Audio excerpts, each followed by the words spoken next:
Now offered at the Great Race Place. $3 late pick 3 featuring the last 3 races. $5 late double on the last 2 races. Both with a player-friendly 15% takeout. Every race day at Santa Anita Park.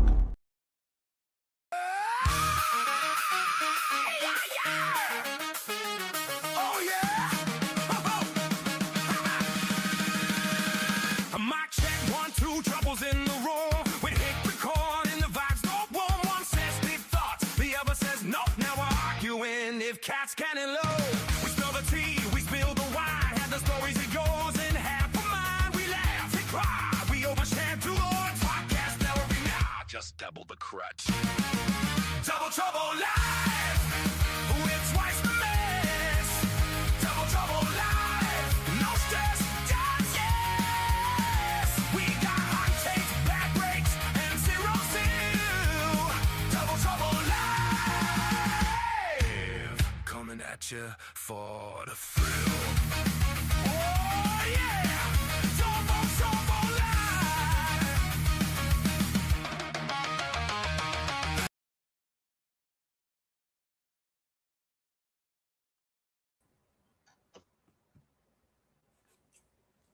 Happy Sunday, DTL Crew. Good luck today. Thank you, Stephen D. Good luck to you and everybody else who is following along on this fine Sunday. Double Trouble Live. I am Frank Ciaran. I am with my man, Ciaran Thornton. Looks like he's trying to change up his luck today with that Irish jersey. Yeah. What's up, my man? Time to switch the luck around. Well, you know what? I think we have to apologize to the Friday the 13th superstitious gods there because, you know, we talked about breaking mirrors, chasing black cats, umbrellas in the house. That show was crazy. And then yesterday, I won't speak for you, but I'm going to tell you right now, my picks could not have been any worse. There was some really good races, some big opportunities to make some money, and XXB in my all turf. I mean, I didn't even sniff the first 2 winners. Oh, I had that 20-1 in the first leg, single Go Phoenix, my horse, and the horse in the last race. So talk about heartbreaker. Yeah. I mean, came back with the double, but yeah, Go Phoenix screwed up my all turf, my pick 3. It would have been, even if he had won that race, it still would have paid pretty decent. I mean, it paid huge. So I mean, the good thing about it, Frank, is we saw a big payout. You know, and that's what usually gets people to start looking at these bets. So you know what? That's a great point. Actually, it paid 4 dimes, something like that. I don't know exactly because I can't check my account and look because I wasn't even close. But there was one silver lining yesterday, Ciaran. You had a spectacular appearance with our man Tom Quigley on the Santa Anita pre-races simulcast show. TQ is the best. Cannot thank him enough for all the support he's given both of us over the years and how he has also embraced the show. Talk to us a little bit about that. That's always, you know, you've been on it before. It's really cool getting on with Tom, but he gave us a really nice shout out on the show. He let us devote quite a bit of time to the low takeout bets and, you know, how we've been approaching it. So hopefully we pick up some more viewers, you know, who don't, you know, I mean, I was just poking around on X before we hopped on, and I saw someone complaining about there should be a special place in hell for racing secretaries who come up with $5 doubles. And I'm just thinking, I saw a lot of the DTL crew was going after them. Like, what's wrong? Your 5x5 doubles are getting too expensive. Exactly. You can't buy every horse in the race. Wah, wah. Become a better handicapper, my man.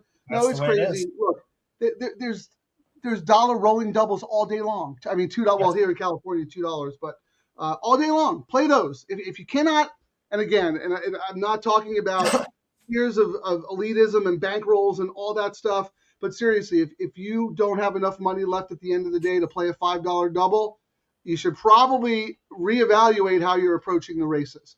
I agree. Because you should be saving money, first of all, for that bet and reallocating a lot of your bankroll for that bet. But if you get to the end of the day and you can't put a $5 double together, you have way bigger problems. You need to work on your handicapping, your bankroll management, your discipline, all that other stuff. But that's funny you brought that up.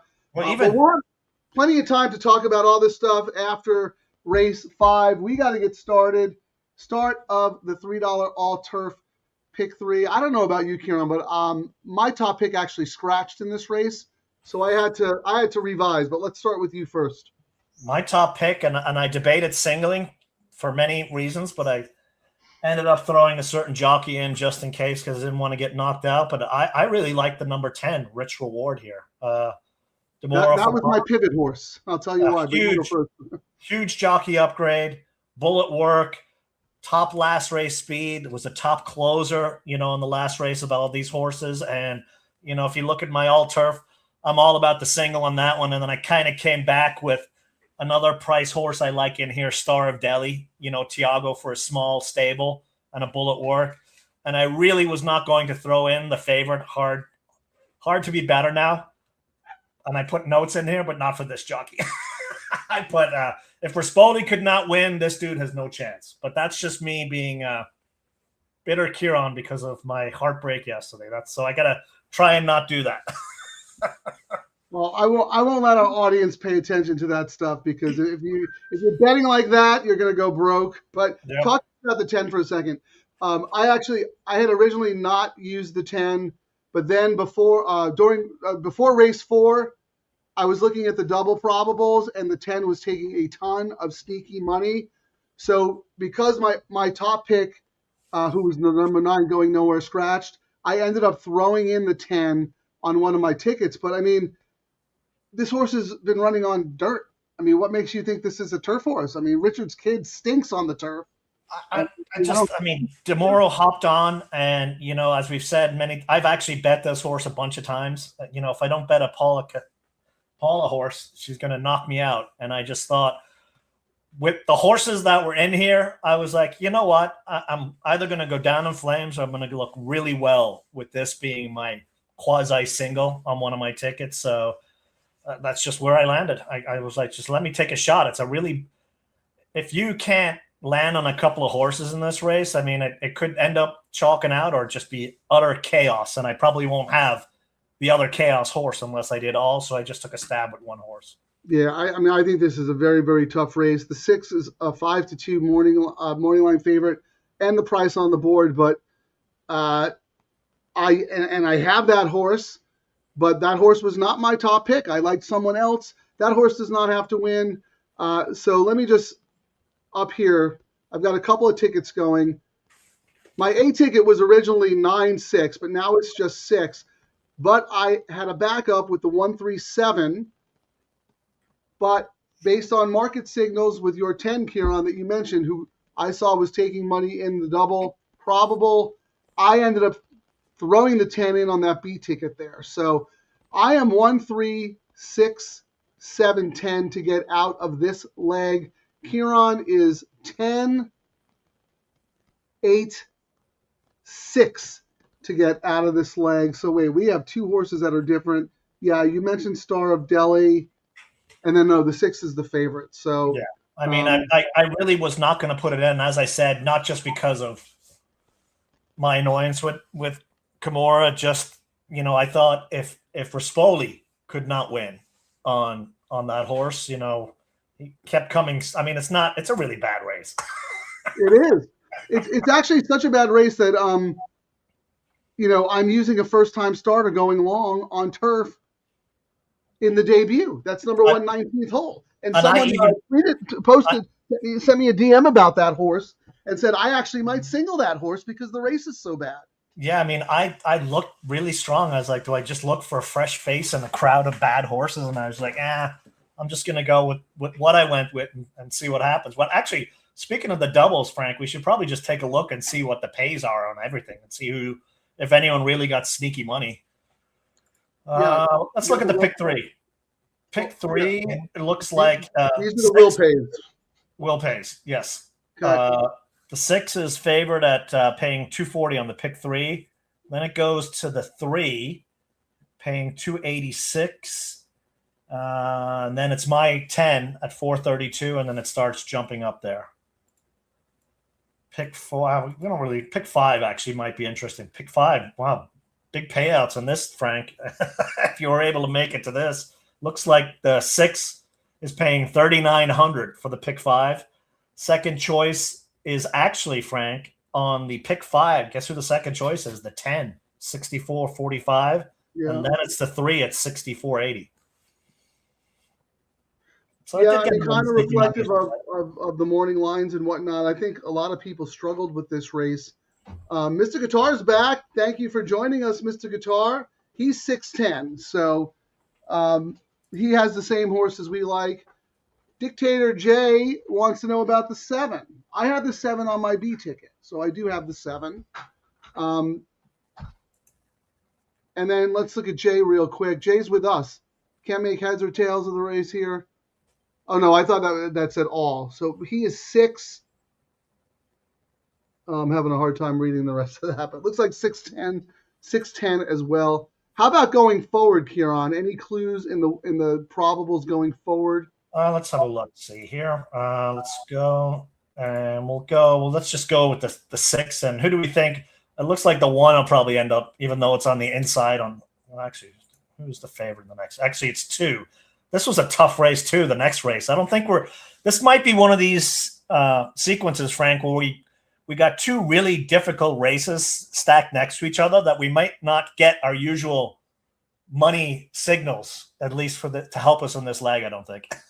Yeah, you know what? I think you're right, because that 6 race 6, it's a big full field, and there's not a super strong favorite in this race to actually key in on. So I will say, let's talk about the rest of the sequence, though, so people can put their tickets together. Obviously, we're very spready in here. Ciaran's top pick is the 10. My top pick is the 6. And then I also have the 1, 7, 9, and 10. And Ciaran has some backups as well. Do you have any strong opinion other than planting a flag here and hoping to get lucky? I just thought this entire sequence, all 3 legs were very, very difficult. So if I make it out and I'm right where I plant my flag, I'll make money today. And if I whiff, I whiff is the way I'm viewing it, because it's a very tough sequence, I think. Now, if you can find something that you really like and you're correct, you could make some money. It looks like this should pay today, I think. So in the middle leg, you're 9, 3, 5, 6. And in my middle leg, 11, 6, 7. Yeah, we're very different here. And then in the nightcap, it looks like I'm spready as well. 9, 10, 5, 1, 6, 7, and Ciaran.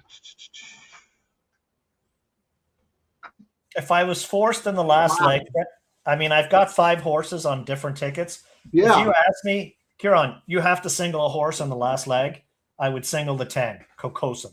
And I know Sadler has won. I mean, it's a crazy stat, but we did see Baltus win yesterday with JJ on a similarly bad stat. And when I was on Tom's show, I mentioned that horse and I said, these jockeys and trainers, when they get ice cold, they eventually heat up, and JJ was his go-to guy. Sadler has won 1 race from his last 27, and that race that he won was with this horse, with this jockey. So, hey, why not? Yeah, that horse has a shot, but again, it's a very wide open race. Oh, yeah. So here's Ciaran's all turf. Take a screenshot. Get your bets together. Here is my all turf. Take a screenshot. We're also in the chat. If you go to the live chat and look at the comments, both of our plays are up there. But based on what I'm seeing between my tickets and Ciaran's tickets, we are very, very different. And that's not always the case. I mean, that's often not the case at all. There's at least 1 or 2 horses where we both feel strongly about or at least agree on. Here, it's all over the place. And it's not surprising because we both thought these were tough races. I mean, look at our man, Stephen D. He's got more than half the field in the last race. And we actually, we've been telling people on the show, Frank, wait. The all turf is going to start paying well. We're going to be we're running through the conditions now, and we're going to get to this. The chaos races are coming. We saw it yesterday. We kind of see it today. This is when maybe it would be nice, like the pick 3 at Del Mar, where we started getting a bunch of big pays. Everyone started looking at that bet. I think that's what this all turf needs. We need some, a few big pays, And then people are going to start going, whoa. And then they're going to go, well, I'm kind of doing the work on the other bets. I'm going to handicap another race. Why don't I do that as well? Yeah, and why am I wasting my time handicapping turf races back east when they when they get washed off in rain all the time? Yeah, so again, look at Mr. Guitar. He was one of the MVPs during the Del Mar Summer Meet. You and Mr. Guitar, Ciaran, hit a lot of bets together. He's 1-5-8-10, so he is spready as well. Let me put up Jay again. Jay's a little tighter than we are, 8-10, but he also has some coverage as well. But he's got one ticket where he's singling the 8 in the last race, so he has a little bit more of an opinion than we do. I mean, in the hillside race, I mean, the favorite is Rosa Parks on the inside, 1-2 in a row. But it's you got to be a special horse to win on the inside on this hill. And if I get beat by a horse on the inside, I mean, we've seen odds-on horses go down on the hill on the inside. I like Claire Austin, that Papa horse on the outside, won last out, and I thought that 9 spot is really good on the hill. I know you like the 11, and for obvious reasons, I'm not using the 11 only because I think you did on your write-up. He's going to have to be aggressive, and if he beats me, he beats me today. But I was not impressed yesterday, so we'll see what happens. It's coming from a guy who for 3 weeks straight couldn't say enough nice things about KK. Never met the guy. Don't know who he is. It has nothing to do with the horse was flat. It was not flat, Frank. Nothing to do with the horse being flat. It's all the jockey's fault every time. It's not flat. You give these guys instructions, they don't follow it. There's nothing you can do. Well, then what would have happened? He stays inside and gets blocked in, and everyone's complaining, why didn't he get outside? Why did he get outside? Jockeys cannot win. When it comes to Ciaran, jockeys cannot win unless they actually win the race. Well, if they follow the plan and the plan doesn't work, that's fine. But the amount of times they don't follow the plan gets frustrating. The other horse in there, Frank, that I kind of liked was the 5. Are you using the 5 in that race? Pura Vida Princess. DeMoros hops on for O'Neill. And, Hara moves over to the Phil horse. But I thought it might have been one of those jockey roulette where they hop off the right or the wrong horse to go to another horse trying to expand their, the book. So I thought we might get a decent price. And it's 8-1 morning line. I thought that horse had a big shot, especially with DeMoro in that spot for O'Neill. O'Neill is still heating up and he's, people would downgrade it because Hara hopped ship. But for all we know, he already got booked on this horse, I think you can make a case for every horse in that race. My matrix has 3 horses as A's, the 11, 6, 7, but I have 4 B's, 2, 4, 5, 9, and I could just as easily flip-flop my A's and my B's. I don't have a strong opinion in that race, but I do think the 11 is better than her races have shown, and I do have because we handcuff the bets together, right? So when we look at the late pick 3, you'll see that I'm using combinations of all those horses I just mentioned, but I also have the 11 singled on some tickets because I wanted to use backups in the last race, which I also think is very tough. So this is probably one of the toughest all-turf sequences I think we've seen, and our man Jay agrees. Wide open all-turf pick 3. Yeah. So very, very tough. Look, Charlie agrees with the nightcap being difficult as well. He's going to try and plant a flag early, but then go all in the last on one of his tickets. And he also has right here, all again. It's just, he's going to single the 2 in the 7th. Let's look at that real quick. Single the 2. Okay. The Simon Callahan horse. Yes. Yeah. I actually had that horse as an A, but downgraded to a B because of the inside. I downgraded it and it was another one of those things, if Rispoli couldn't win, and that was when Rispoli was, heating up and he still couldn't get the horse home, and I'm like, well, I'm going to wait and see. I might have used the horse if he was outside, put it like that. But in here, along with the 1, I was like, you know what? I need to narrow the ticket down. I'm going to toss him. Yeah. I know why, our man's going with the 2. That last race is absolutely phenomenal. Grand Slam Smile is probably one of the best female Calbreds in training. That was a very, very tough downhill race, a stakes race. I actually, I like that horse that day because of the outside down the hill. Inside down the hill, it's a whole other ball game. I mean, you will see horses move up tremendously when they're drawn outside. We've talked about this on the show, Ciaran, especially in a big full field, right? Yes. I mean, that the inside post down the hill in a big field. We saw Freysu break his toe, getting smashed into the rail when he had a break from the one hole. Now I did make I'm on the 3 in that race, and I know we're on the inside, and it was just because, the Ron Ellis horse with Barrios on Cattonia won on, last out at this distance. And I was just like, you know what? Winner last race, Ellis is pretty lethal, 24%. So I was like, I'll take a shot on this price. And then, the way we always look at it, to give you a stat on that race, Frank, 55%. So it's been raced this particular condition at this distance on the hill, Frank, 35 races, 55%. So what is that? 18, 19 of the races have been won by a horse 5-1 or more. And 8 of the races were over 10-1. All right. Well, that's chaos. The whole sequence could be chaos. They're about to go off here. The last horse is about to load. Okay. So we're going to mute our mics. Good luck, everybody. Let's hopefully get out of here alive. We'll be back after the race is over.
I don't know. I don't think so. I think the 4 got it, but I'm not sure.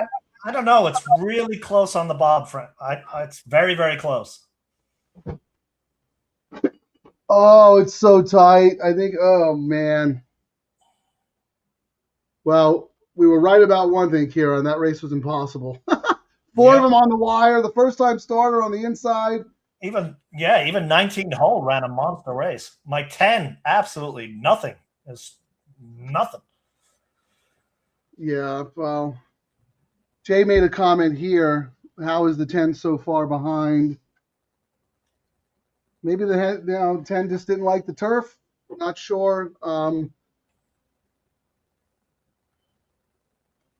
That is just unbelievable. Yeah, the 6 is not the goods. I mean, my 8 got scratched. I was all about going. What was the name of the horse? Going nowhere. I thought that was the winner of the race.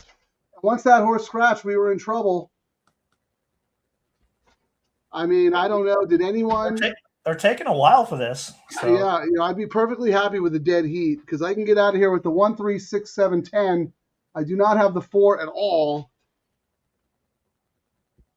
Scotty was 2, 9. Yeah, well. I don't know. Everybody was everywhere. This was the race to go all in. Yeah. Oh man. And the favorite. Oh, you got it, Frank. Oh. Wow, I'm really surprised because Miramati said it was close, but he thought Benny's Puzzle might have gotten the bob. Correct. And he is never wrong. But he wasn't wrong there because he didn't definitively say it. But wow, I got lucky. Woo! All right, yeah, Scott was 2, 9 there. I should have saved my money and not even used the 6. We needed. Well, yeah, you know what? In retrospect, that was it. Yeah. Take a shot. I would have saved a little bit of ammo, but I mean, we got to pick 3 to fall back. You know what, Ciaran? We might have actually done that. The problem was we didn't love anybody else in any of the other races. Inquiry from who? Top 3. Something happened? I didn't see anything. Did you? Well, I mean, there were 5 on the wire. I'm looking at the drone shot here off screen. I have no. Oh, the 3. I don't know. Will they say that's enough to bump? The 3 came out. The 4 came out. They're all over the place. Oh, no, that's the 6 and the 3. I don't know that's going to happen there, Frank. Yeesh.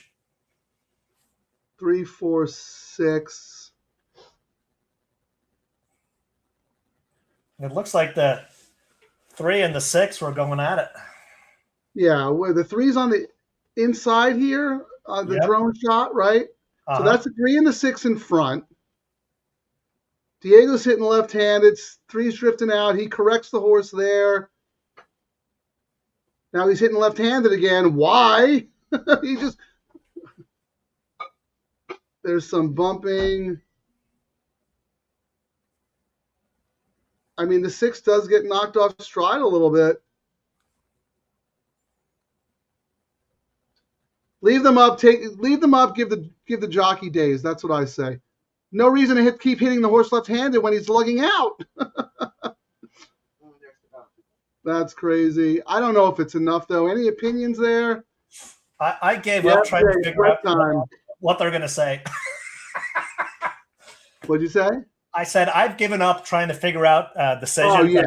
I've seen horses almost lose their jockey and no change, and I've seen them look like they barely even touched and have it come down. So it's like, who knows? You're right.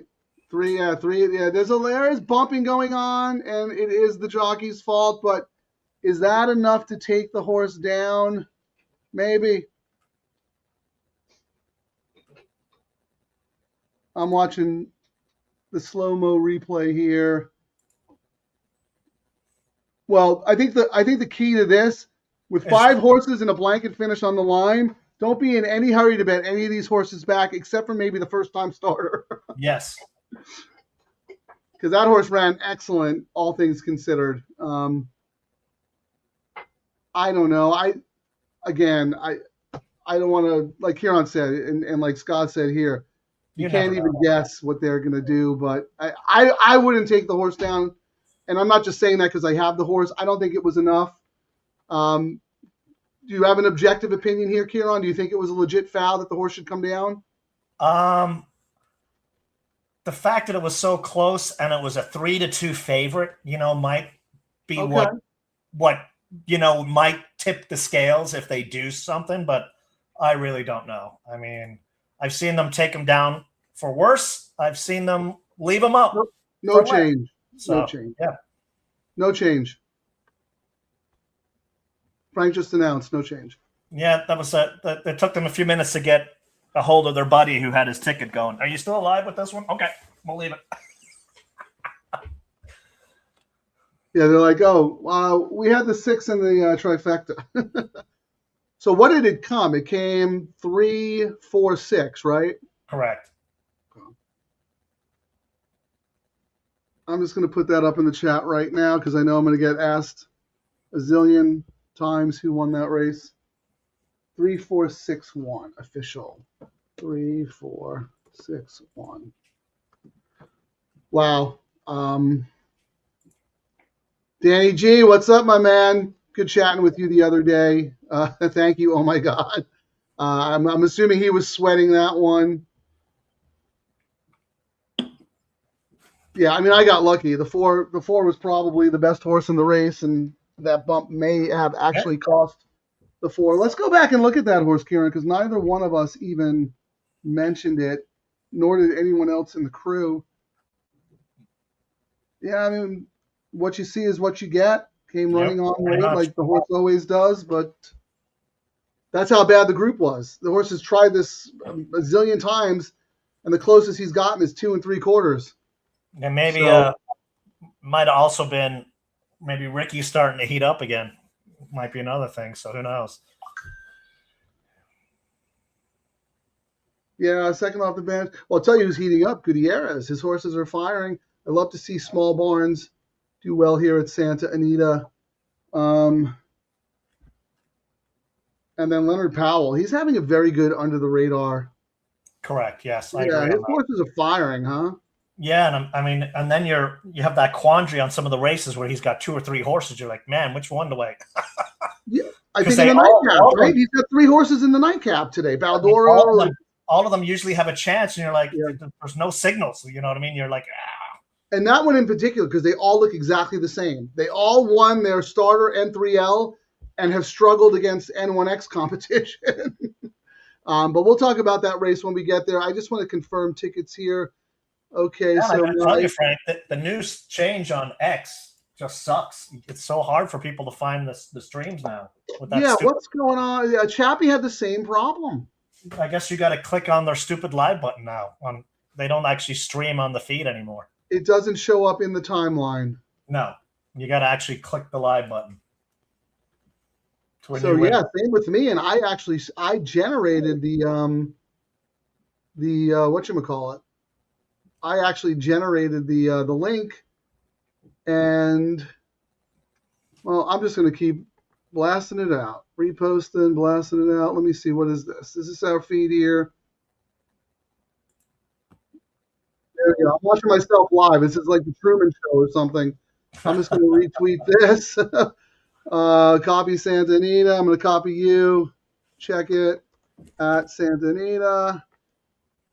And then you can retweet it too and see if this helps. But yeah, they changed something. Starting last week, less and less people are able to see the live stream on X in the timeline. You have to actually click on the button. Yeah, that pink circle. But the DTL crew knows where to find us, and they show up week in and week out. Banner day yesterday for the low takeout pools. The double was like 250,000. The pick 3 was like 244,000. And that's without us even doing a show. Can you imagine if we had done a show yesterday? There's a rival track out there who implemented the same wagers, and we helped them out during their holiday meet, and they were absolutely crushing it. And you have to market these bets. People are not just going to stumble upon them. If you want these bets to succeed and have big handles, you have to market them. And you have to build gambling content, gambling content around the shows. We gamble. And I mean, Tom Quigley did give us a big blast yesterday on the low takeouts, and we did a lot of talking on his show. So, every little bit helps when people start looking at them. When they start seeing those big pays, they're going to, ooh, I'm doing the work already. Let's hop on. Yeah. Well, like you said yesterday, Ciaran, we've been waiting for that big all-turf payout to kind of like make people start to notice. That was yesterday, 4,000.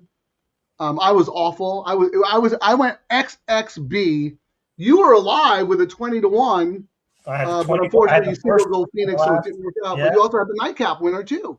Yeah, I mean, my My horse cost me possibly an NHC seat. You never know when you have that money. But when I only had $80 left going into the late double, so I had a $20 double.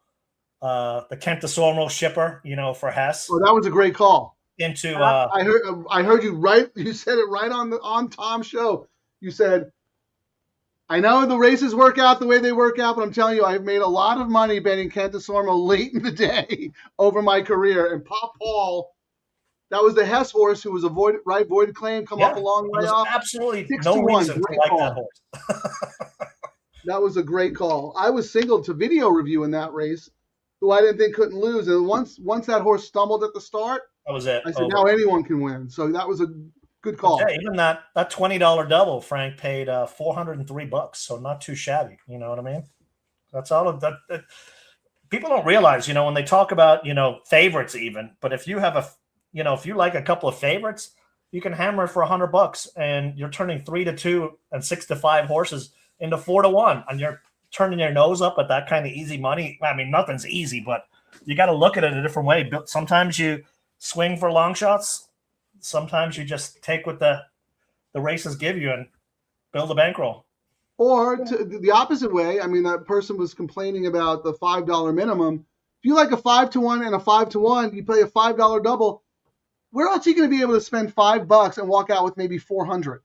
You know what I mean? You find such good value in overlays in those mid-price combinations that shouldn't pay as much as they have. Well, we have a little bit of time, Ciaran. Let me just roll through some comments, and then we'll look at the real pays. Yeah, I was looking to see what the 2 is the lowest pay right here at $30. Next highest is the 10 at 36, and then the 8, and then they start going up. So if we're looking into the next leg after you go through the comments, Frank, it looks like the money was saying we should be looking at what the 2, 10, and 8 are paying into the next leg. And did you have did you like anyone here that we should also look at? Like any strong opinion in this one? Race 6, I just went 210. So that's who when I did my, I didn't really like the race, but I went 210. Okay. And I'm looking at the pick 3 pays. Pick 3, the 2 is paying 191. The 8 is paying 373. Oh, actually, no, the 2 is paying 191. The 10's paying 255, and then it jumps up to the 8. So it looks like it really is 210. And I mean, 2 is it's the 2 morning essentially. 10 was a 6-1 morning line and a 9-2. So that would be the sneaky one, I would say, is that Ricky Gonzalez, Julia Street for McCarthy. Yeah, I agree. Just looking at the action that you mentioned and also the tote. Stars Hollow, the 2, 3-1 morning line, 9-5, and also took money in the multis. And then, like Ciaran said, that 10, a little bit sneaky, taking money in the multis. And it is early, but into the next leg on the probables, Frank, the 2 into the 2 looks like it's the chalk. The 2 in the next leg is paying 2-2 right now is paying $16. Wow, that's pretty short. Yeah, and then the 10-2 is paying 60, and the 8-2 is paying 40. So there's some, and the 8-6 is paying 40. This is is no one knows what to make of things. Yeah, let's revisit that because there's only 7,000 in the pool, but that is very good early info. For those who are just joining us for the first time, and for those who may have read my post earlier about me pivoting because of market signals, this is exactly what we mean. These are market signals. We like to do this show as a live wagering session because what you like this morning and heading into the card is not necessarily who you will end up betting. We want to use all of the up-to-the-minute information, not just scratches or maybe the way the course is playing or if a jockey's hot or a trainer's hot. It's a market signals. This is a financial market. There is very smart money in these pools. People are investing. Sometimes we find clues. In fact, more often than not, we find clues and end up getting put on horses. I would say the clue I'm seeing here, what I like to see is, if we're looking into the next leg off a horse, them kind of be together. So right now, if I looked at the 2 into the 9, who I like the next, it's 43. The 8 into the 9 is 49. The 10 into the 9 is 51. So that tells me like the 9 is probably a little bit, more live. If you weren't looking at it before, you should. If we look at the 2 into the 2 in the next leg, Frank, right now is paying $16. The 8 into the 2 is paying $39. The 10 into the 2 is $58. So what I'm doing is I'm going to kind of go, well, the 2 is really not something. I take another card. I give more credit to the fact that the 9 in the next leg is kind of even across who we think are the 3 chalks here, if that makes sense. I don't want to see a big change. You know what I mean? Like right now, the 2 into the 2 is paying $16, but the second and third choice aren't even paying that. So it gives me doubt that the 2 is going to keep taking that money, if that makes sense. I agree. I was just going to say, when we come back in 5 minutes, I expect that 2-2 combo to be like $35. I just think that's early money. So we'll revisit that. Let me just say thank you to everyone who's watching here real quick, Ciaran. Absolutely. Elliot, I think you may be joining us for the first time or at least commenting. So thank you. Welcome. 6 should have won, man. Yeah, that was tough if you had the 6. There was some bumping going on there. But as racing, I wish I had a better comment for you. Jeff, thank you for joining us. So, Ciaran, Jeff took some advice that we gave him the other day. He's been on a cold streak, and we were joking around about, well, you got to, have a couple of drinks, get a little more loose, whatever. And he goes, oh, I usually just drink after the races. And we go, well, that's your problem. You got to drink during the races. Well, he started drinking during the races yesterday, and he had a good day. So let's see if that keeps going. Sometimes you just have to get out of your own head. I mean, it's as simple as that. Yeah, especially if you're on a losing streak, because then you're overthinking everything, and you're then you tight. start getting mad like I did, and then you actually end up doubting yourself, and then you do more research than you should, and you overanalyze a horse that you should have moved on from, and then you're like, I got to hedge this horse because I don't want to lose again, and then right, you put all this pressure on yourself, and it snowballs. It's better to just take a step back, simplify your approach, maybe just win bets here and there, or just a double, and just try to have fun with it. But that's a good point that you made, Ciaran. All right. Hey, fellas, Andy Big Tickets is a very, very sharp guy. He's put us on some nice big priced horses. Wanted to highlight, we were just talking about how Leonard Powell is kind of under the radar hot, right? Because if you look, I don't think his stats are all that great, but they're all firing and all at good prices. So and I mean, we've talked about it. These trainers kind of go in cycles when the condition books meets their horses being ready. And this is his turn. Like O'Neill was red hot because his horses were ready, and Glatt was cold, and then he got hot, because conditions changed. Training, now this is where they point their horses to, et cetera, et cetera, et cetera. A bunch of reasons. And as you said, Frank, you got to jump on them early before everyone sees it. That's when you get the best price. Yeah, the best time to ride a trend is before it's a trend. And I'll say Ciaran is one of the best that I've seen do it. He and we've talked about this too. So you don't want to overcommit too early, right? But at the same time, you have to swing a little bit because you want to be on it before everybody else is. And then, Frank, as you were, talking, the other horse we absolutely have to pay attention. We're going to see it, in another 5 or 6 minutes. The other Phil is the one taking the money on the going in right now. That Dare to Fly with Hara on. That has taken more money than the inside horse. Not really a surprise, but that's one we're going to definitely have to see if it keeps up. I actually think that horse should be favored, but we'll talk about that in a second. 3 more subscribers to 500. Hit the like and subscribe.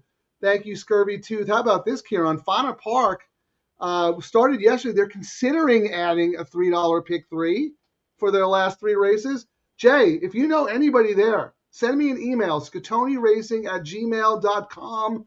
We will contact them. We will start a petition. We will show them numbers that back up the fact that these pools will be supported by the DTL crew, because we have seen major growth around these wagers when we do a show with the DTL crew and we show up in support. If you think you're going to have these wagers and not market, promote, get the horse players behind it, they're going to fail. Yeah. They're going to fail. But we will we will be more than happy to help them any way we can. And I know you guys will show up with your money and support them. But it's got to be low takeout, though. It can't just be a $3 minimum. I've been asking everyone I know, Do you know someone at Turf Paradise? Have them give us. We could do a Wednesday show if they give us a low takeout on a Wednesday. That'd be great. That would be great. Oh, that's right, Terry. Mardi Gras. Oh, we should have had a Mardi Gras theme. Happy Mardi Gras weekend. I mean, the only silly video I came up was for you, and I meant to play it earlier, but I didn't have it up. You know, one of the words Frank says every show that's on the bingo card is this. Whoa, what's happening? It's the Matrix! We're in! This is so cool. Let's cause some trouble. Well, that's the name of my column. I know. What do you want me to call it? It is the most read column on the Santa Anita website, after all, and it is free to everybody who, goes to the page. So of course I'm going to say the Matrix. Maybe next time set an over/under, or do a shot every time I say Matrix. Oh, yeah, my liver would just say, nope, that's it. I'm done. I love it. That's very, very funny, actually. All right, we got 7 minutes, Frank. I suppose we can take. Yeah, we're done. We're done with the comments. Ciaran wants to talk about the next race because he's out of the all turf. So let's go.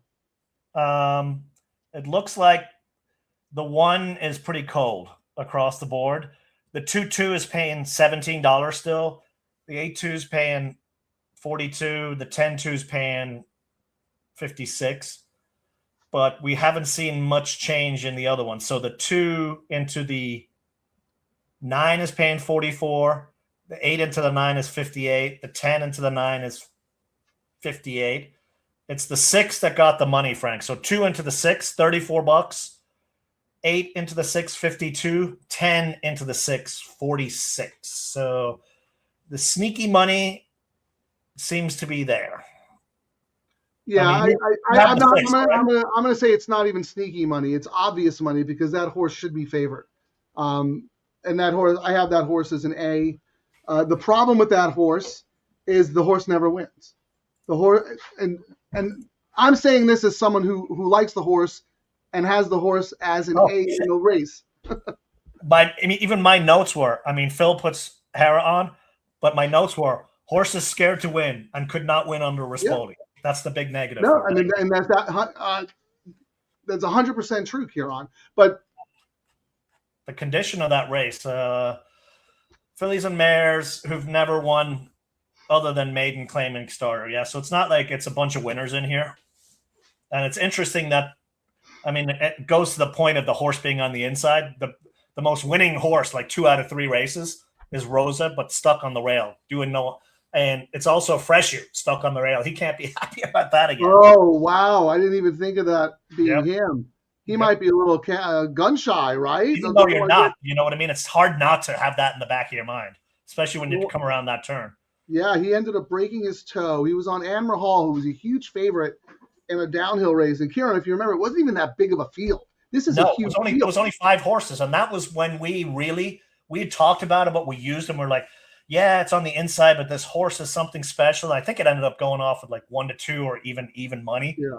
And then after that race, we were like, wow, if a horse like that can't do anything, how can we be betting horses on the inside? The horse got slammed into the rail and he broke his foot. Yeah. So you have to be, like Ciaran said earlier at the top of the show, you have to be a special horse to win from the rail down the hill. You also have to have sharp speed and kind of have to make an easy lead. This horse is going to have to go and not going to have the stamina left in the lane. That's my opinion. Plus, if I have a note from this horse last time, the horse was very green. You cannot be green down the hill. No. You got dog legs. You got dirt crossovers. Like, you have to be a professional. And you got to, I'm sure, like some of the jockeys, it was a downhill race yesterday. And we knew some of the co-partners in that one horse that JJ was on. The horse didn't fire, and that was, the worry. It was the inside debut on turf, like tough spot.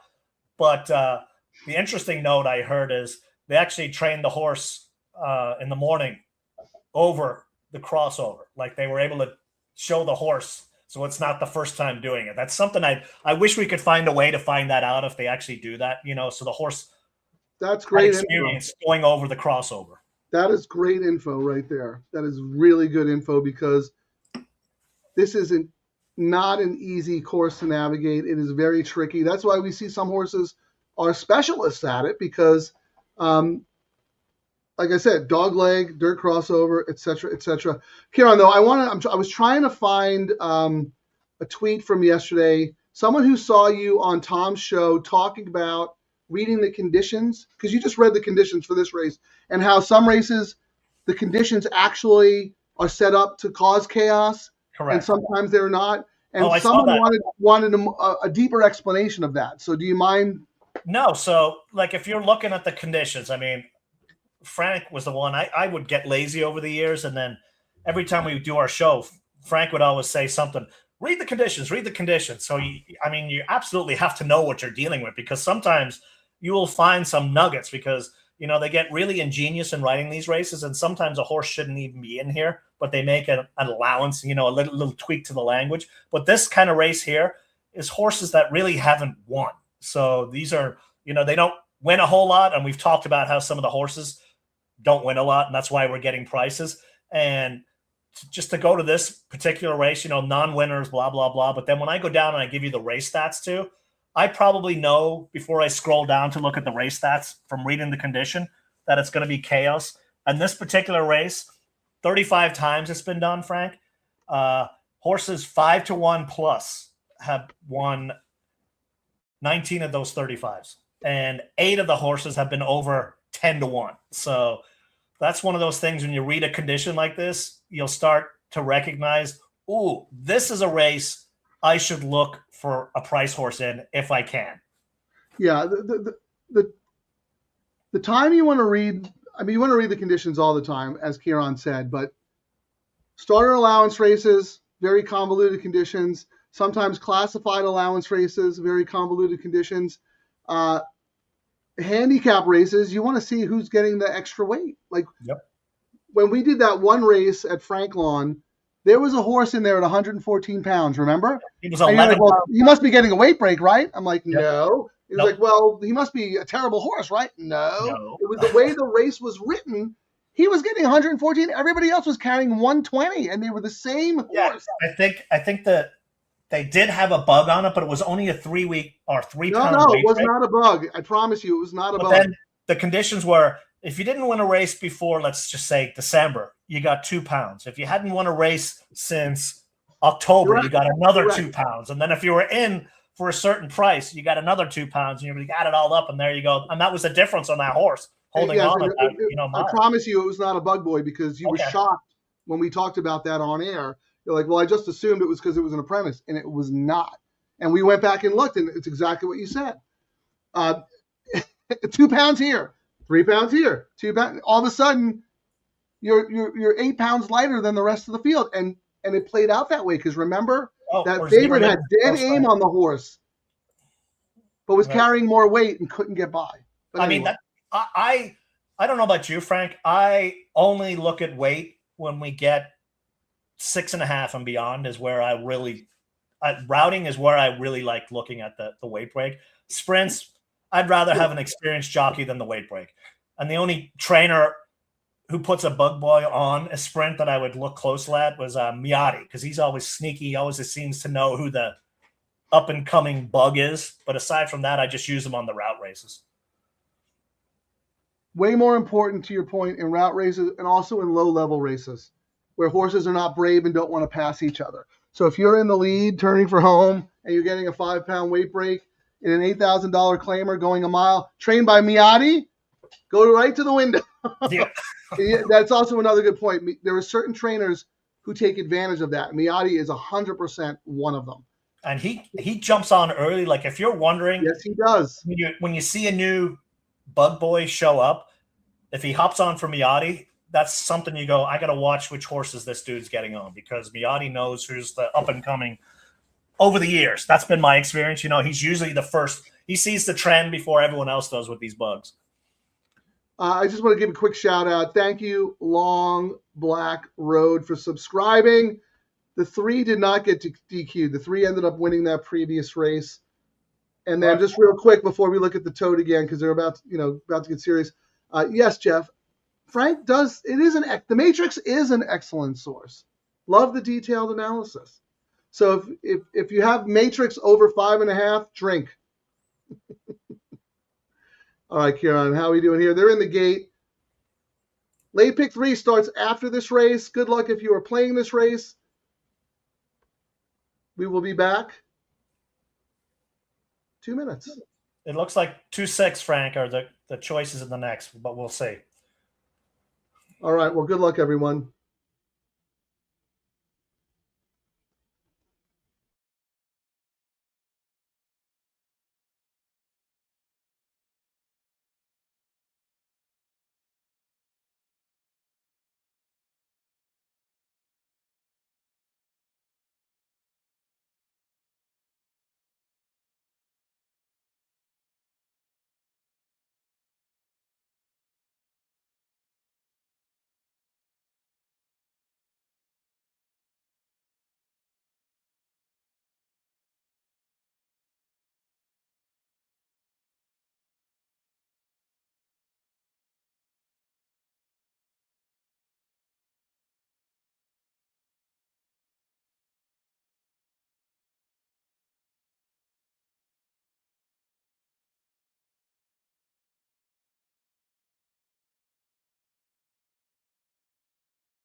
That was the 8. That was the other one who was kind of taking money that you were talking about. Yeah, and I just flipped over, and looked. So the 8 it's paying 55 into the 2, 55 into the 6, 67 into the 9, and 59 into the 11, Frank. So that was the kind of the same horses when we were comparing them. But how about, remember we talked about the 2-2 was like 13? I'm looking now, it went up to 28. So we were expecting drift on that, remember? Correct, yes. Yeah, someone overbet that combo early. And it drifted, but I still think it was kind of undervalued. Like the 2 is in the race coming up is 6-1 on the morning line. Yet someone really liked that horse if the 2 had won this race. Yeah, I mean, that's another. I mean, we're going to see what the will pays are in the pick 3, and that might tell us if that continued. Yeah. So that's where we might have to pivot. And are you using that horse? I didn't have it on my late pick 3, but I might if the money tells me I need to.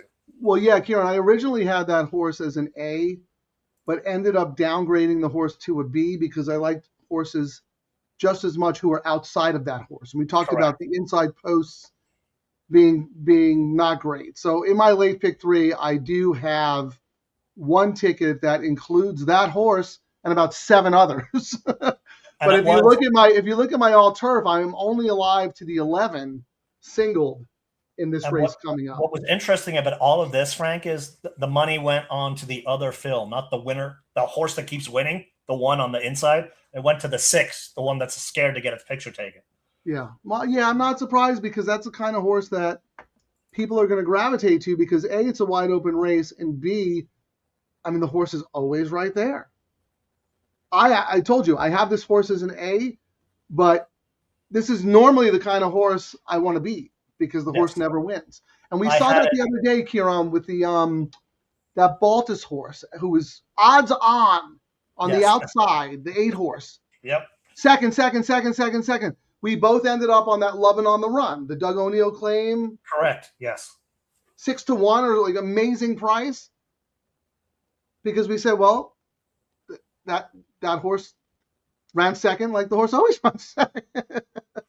I mean, even the 6 for me, it was my 4th choice in here. You know, I went 9, 3, 5, 6 is how I went on this. You know, my preference, but I was like, I can't toss both fills, so I had to use one of them. So hold on, race 7. Your preference was 9, 3, 5, 6, and I was 11, 6, 7. But then, like I said, 2, 4, 5, 9 are my B's. So Frank, I do not have the 3. Who is the 3? Not to interrupt you, the early money when it came in, immediately 2,300 came in. Oh, actually, no. Someone bet huge on the 2 right now, Frank. We went to 14,600, and they bet it across the board. So 14,600, 2,900, and 2,900 on that early money came in on the 2.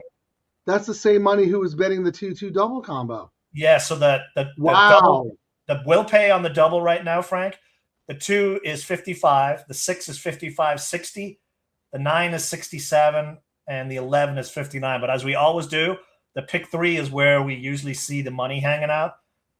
And the pick 3, the 6, $90.90. The 2, 111, and the 9 at 128, and then the 11 at 199. So kind of what we were seeing earlier. It's the 2 has gotten a lot of money where even though it's on the inside, I might have to do a saver bet on that one. Hold that thought for a second, because I want to come back to the will pays after we talk about what you just first said. Someone obviously bet $14,000 on the 2 from the jump, and that has to be barn money because this horse is now opened at 8-5 with $14,798 to win on that horse. Yep. We also saw certain combos in the double probables from the previous race to this race where the 2 also took more money than that 6-1 morning line. That is barn money, right? That is inside. Has to be, absolutely, yes. That's not computer money. No. I don't think the computers would bet that horse that hard that quickly. Early, right? Yeah, not early. No, they wouldn't. And this is not going to be one of people will say, well, it could be someone trying to game the odds and they're going to cancel their bet later. You don't do that kind of stuff. Not in a race like this. Yeah, not something like this. No. You do that if you love a horse who's going to get overbet. So you hammer the second choice. So everybody who likes to bet the favorite goes to the second choice, and you get a better price on yours. You don't do that in a 10-horse field down the hill in a competitive race. You now, just don't. I will say, Frank, if this stayed the same, and the money kept growing, I think the pick 3 still might not pay as much. But if you really like a horse in here, this is definitely one where you got to look at doing a win bet on your horse because you're going to get better odds because of the money that's just getting pounded in on the 2. If you don't believe the 2. I mean, I think the 2 is an obvious choice, but I don't think the 2 should be 3-2. I mean, I thought 6-1 was a little high. If I were making the more, and you're good at this too, so let's do this exercise.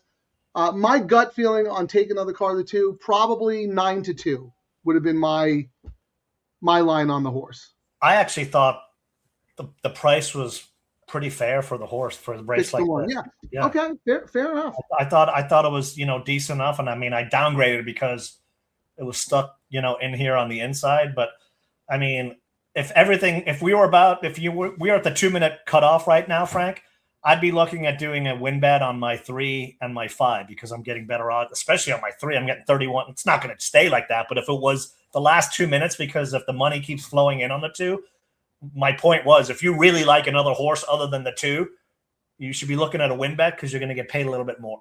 I mean, I think you're gonna get every bit of a big price on the 3. I mean, I don't think the 3 has a shot. And the 3 wasn't bet in the multis or anything. So if you like the 3, good for you. That's gonna. I mean, you could put just win money on that horse and not have to worry about it. But then again, there's no overwhelming standout in here, right, Ciaran? So No. If you think the 3 is going to be able to move forward, which is possible. We just had Why mess around? Just bet the horse to win too. We just had another jump in the pool money, Frank, and that jump came in on the 6 right now, who jumped up to 11,000. Well, I want to go back and talk about the odds for a second. I think we can both agree that if we were making the morning line for this race, we wouldn't have number 1 Rosa Parks as the favorite, right? Absolutely no. It's the favorite. That's the favorite. No. I mean, I would have made Dare to Fly the favorite in here, just because the horse gets bet every time and fires every time. Correct. I would agree on that. And I thought Eiffel would be a lot shorter. I would have made Eiffel shorter than 6 to 1 on the line, but right now the line is pretty good, 7 to 1. Can we go over the will pays again? Because I want to see if any of my horses took sneaky money like Eiffel. Pick Eiffel's 3. my top pick. So 11 outside Eiffel is paying $199 on the pick 3. Okay. And for so you can compare the pick 3 lowest pay is the 6 at $90. Then it's the 2 at $111. Then it's the 5 at $181. And then it's your 11 at $199, Frank. So the 11 is not taking strong money in the pick 3, but look at the double. Double, it was between the 2 and the 6, and then it took more money than it was at 59. Here on the 2 is 55, the 6 is 55, and the 11 is 59. Basically the same price. Yeah. So interesting that the 11 took a ton of money in the double, but is kind of dead in the pick 3 and is dead on the tote. So which is right? Usually the pick 3 money is a little more sophisticated. Yeah, we usually defer to the pick 3 money and give it a little bit of an edge. Because it's a little more sophisticated, because in the pick 3, if you have strong opinions, you can put a lot of money in the pool and not tip your hand. Correct. Right? Because you cannot see the probables for the pick 3. Whereas in the double, if you overbet a combo, it's gonna show up. People can see. That's where they hide the money in, like the pick 5 and the pick 4 and the pick 3. Correct. You can't really see it till it's underway. But it's not always correct. We've seen that before, where the double money is actually a little better. But that tells me that the sophisticated money, looking back at when Ciaran read off the will pays for the pick 3, the 6 is a pretty strong favorite in the pick 3, and then the 2 is second choice. So it's very interesting. Well, we haven't talked about our other horses. I mean, the next leg, I thought it was. I mean, you thought it was a 2-horse race or 3-horse with the 2 Baffords, but one of them scratched. That probably messed you up a little, right? That messed me up a lot. Connecticut Road. That messed me up a lot, Ciaran. Let me put my late pick 3 up first. I had originally used both of the Baffords.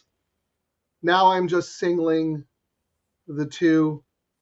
And the reason I decided to do that instead of using my Bs in the pick 3 is because we talk about playing these bets as a unit, right? Not separately. I'm planning a flag in my pick 3 to save a little money. I can always come back in the double and use the 1, and I think the 3 is the other one, Smooth Cruising, whatever number Smooth Cruising is. Yeah, I can look at the 1 Mana Rose at Smooth Cruising in doubles going forward, but I think the 2 is a standout. What do you have?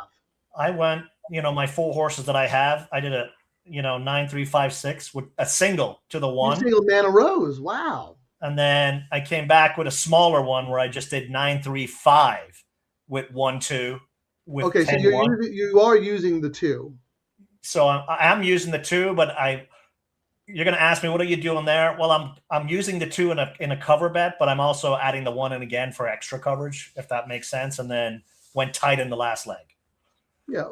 No, I actually like your ticket because you're only spending, you're not spending, you were 60 and 30, you're spending 96, but it's got to be the 1 or the 2 coming out of there, right? But Correct.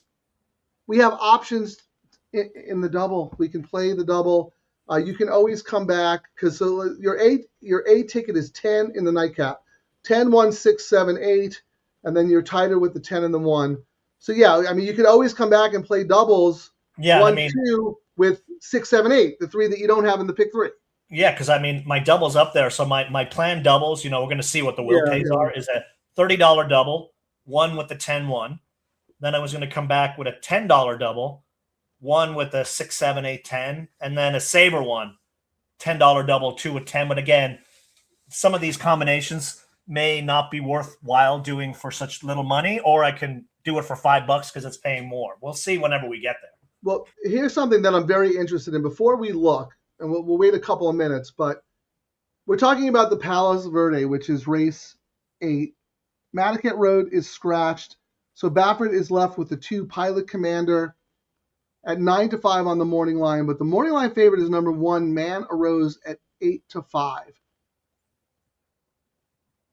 I think Pilot Commander is going to be the favorite there. What do you think? I don't know. I mean, I prefer the 1 over. I thought this was a pretty fair. No, but I'm talking about what is the public going to do? You're going to tell me the public's not going to bet that Baffert off that last race? Yeah, that's true. Well, why don't we look at the probables and we can see who they're betting? I mean, why don't you do that? I'm going to look at the imputed odds on optics. Wow. Mana Rose 1.39, Pilot Commander 1.39. Equal amount of money on both horses in the probable going forward.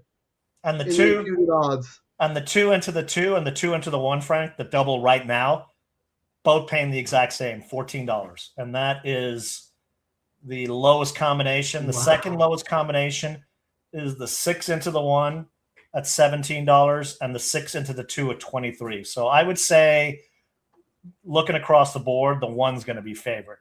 I mean, it's going to change. We still have how many minutes? 11 minutes. But looking right now, it's not going to be like a big favorite. I mean, no.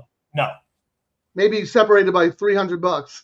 Yes, probably. Yes, and if there was a scratch, it would be the other one. Exactly. Second choice would win. Everybody. Well, here let's talk about this then, Ciaran, because this is actually very important.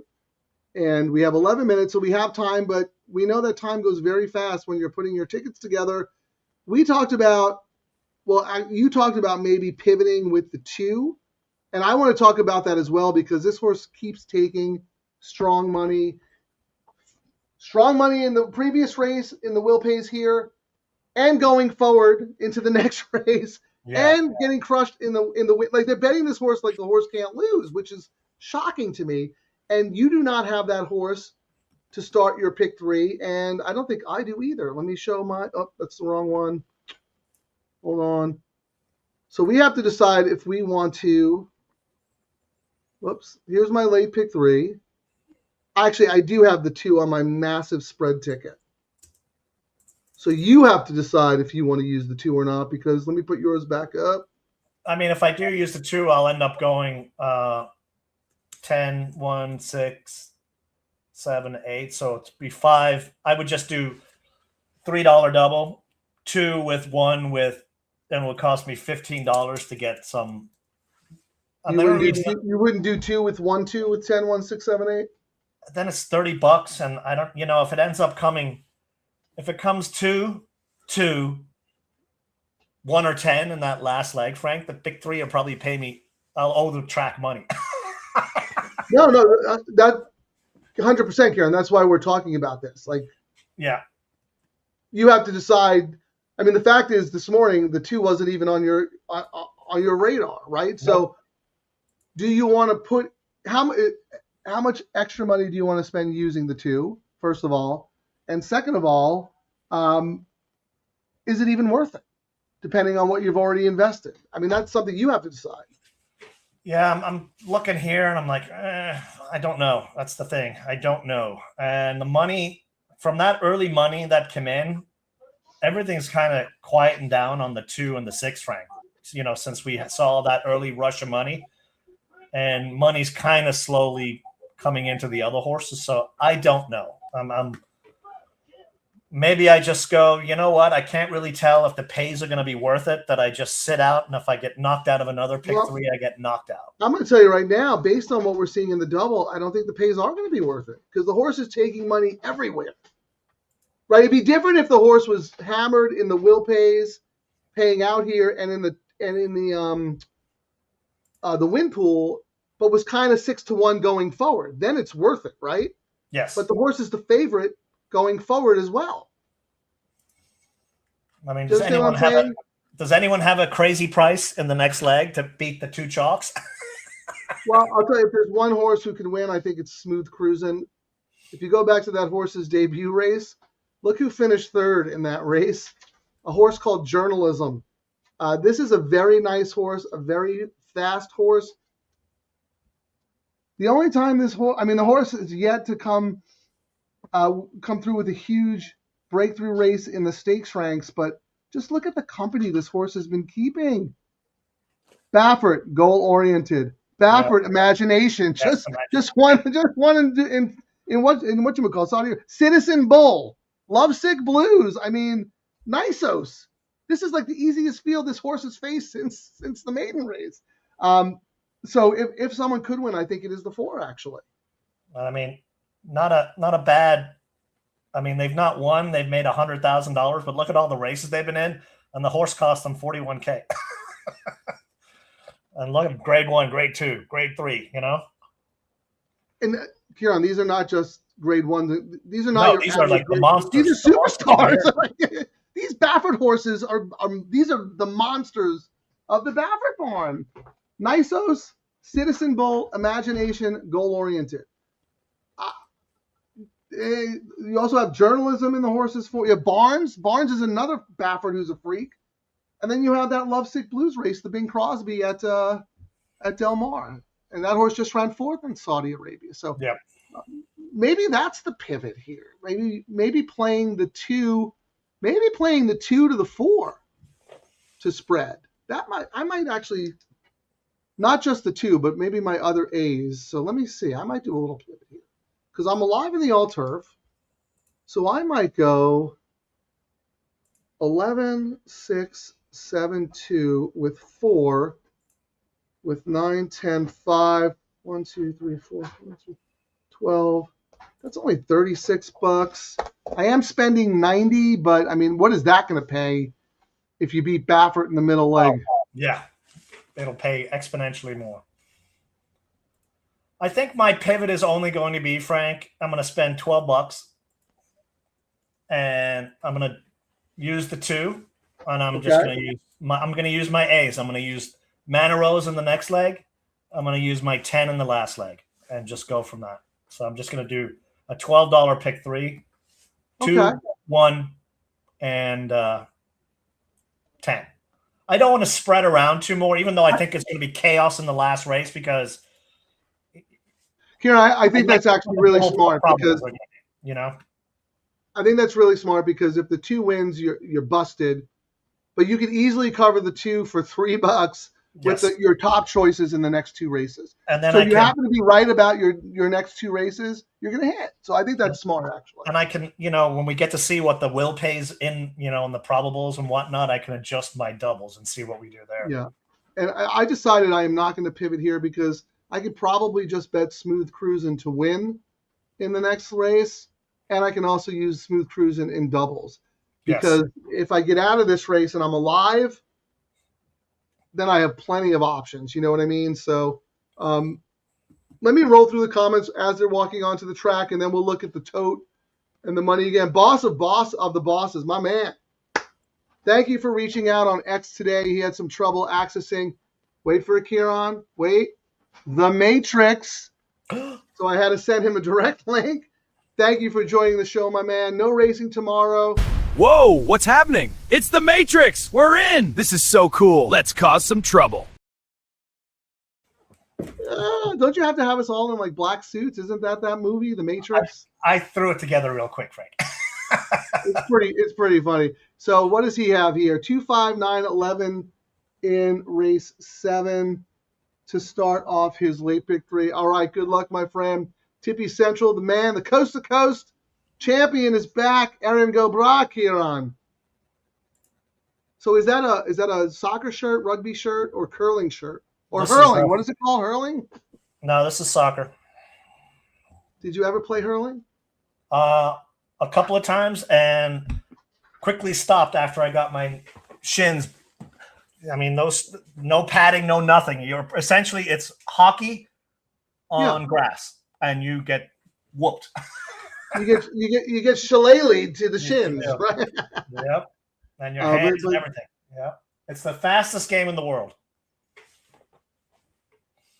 Believe it or not, and you're going to think I'm absolutely nuts, but Terry and I were out one night having a drink, and there was a guy sitting next to us, and it was like a Sunday night, and he was just chilling out, and so we started talking to the guy, and it just so happened that he was in San Diego because there was I kid you not, a hurling tournament going on, and he was the coach of a team from like Pennsylvania. Yep. And I was fascinated talking to this guy because I was like, are you kidding me? I had no idea. But anyway. Yeah, I played. Our football equivalent is Gaelic football, so that's what it's like. It's like Australian rules, right? Rugby. Yeah. Like Australian rules football, kind of? Correct. Yeah, that's Australian rules football, but with a soccer type of feel. Same type of scoring. All right, real quick, and then we'll go back to the toad. Charlie, I think that the 1 or 9 should be being bet in race 7. We're against Rosa Parks, but we respect your opinion. But I like the 9. Huh? I do like the 9, Claire Austin. That's my top pick in here. Yeah, you talked about Claire Austin.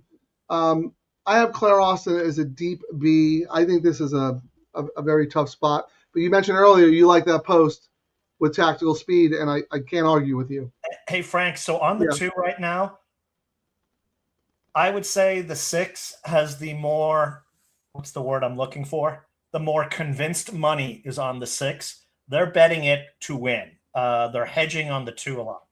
Yeah, So can you walk through that again? This is the win pool you're talking about? Yeah, so the win pool, there's 27,000, let's say, on the 6 to win, 4,200 to place, 3,300 to show. But on the 2, 28 to win, 8,800 to place, 5K to show. So those who are betting the 6 are betting it to win. They're not really hedging as much. There's a lot of hedging going on with the 2. And maybe the post has something to do with that.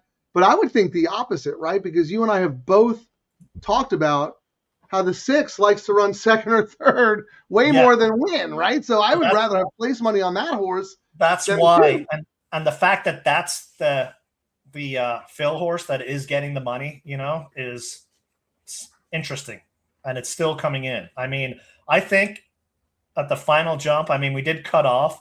I would not be surprised to see the show money. I was going to say the 6 could probably go favor, but the money that's been bet for place and show on the 2 is going to make that not happen. So real quick here on probables going forward, the 2 horse in this race to the 1, your Mana Rose, and the next 13. Yes. $13. The 6 to the Baffert is 16. Yes. And the 6 to the 1 is 14, and the 6 to the 2 is 21. So the 2 is the favorite in the double going forward with the 2 most likely winners. Very, very interesting here. Let's see. My late pick 3 here from Stephen D. Always appreciate your input. Always the first one to jump in the comments, even before the show starts. So we appreciate you. 1, 2, 6, 9, 11 with. Yeah, he's spread here and spread in the last. This is not an easy sequence, Ciaran. No. 5 took some money, Jeff says here. 10-1 to 5-1. That right at the cutoff. Yep. That's you mentioned that horse, Pura Vida Princesa. Yes. That was the one, Demora for O'Neill. We talked earlier how Hara had moved over to the fill horse, and there's Bullet Works, and I was not going to miss out. The agents O'Neill was his bread and butter, but his jockey agent's trying to get him with other barns, and this might have been one of these cases. Okay, you can go ride for these guys.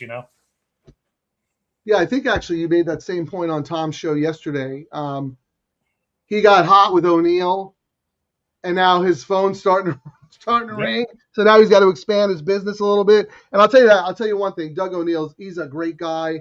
He's not the kind of guy who is going to prevent someone advancing their career. Like some of these guys are bitter and hold grudges.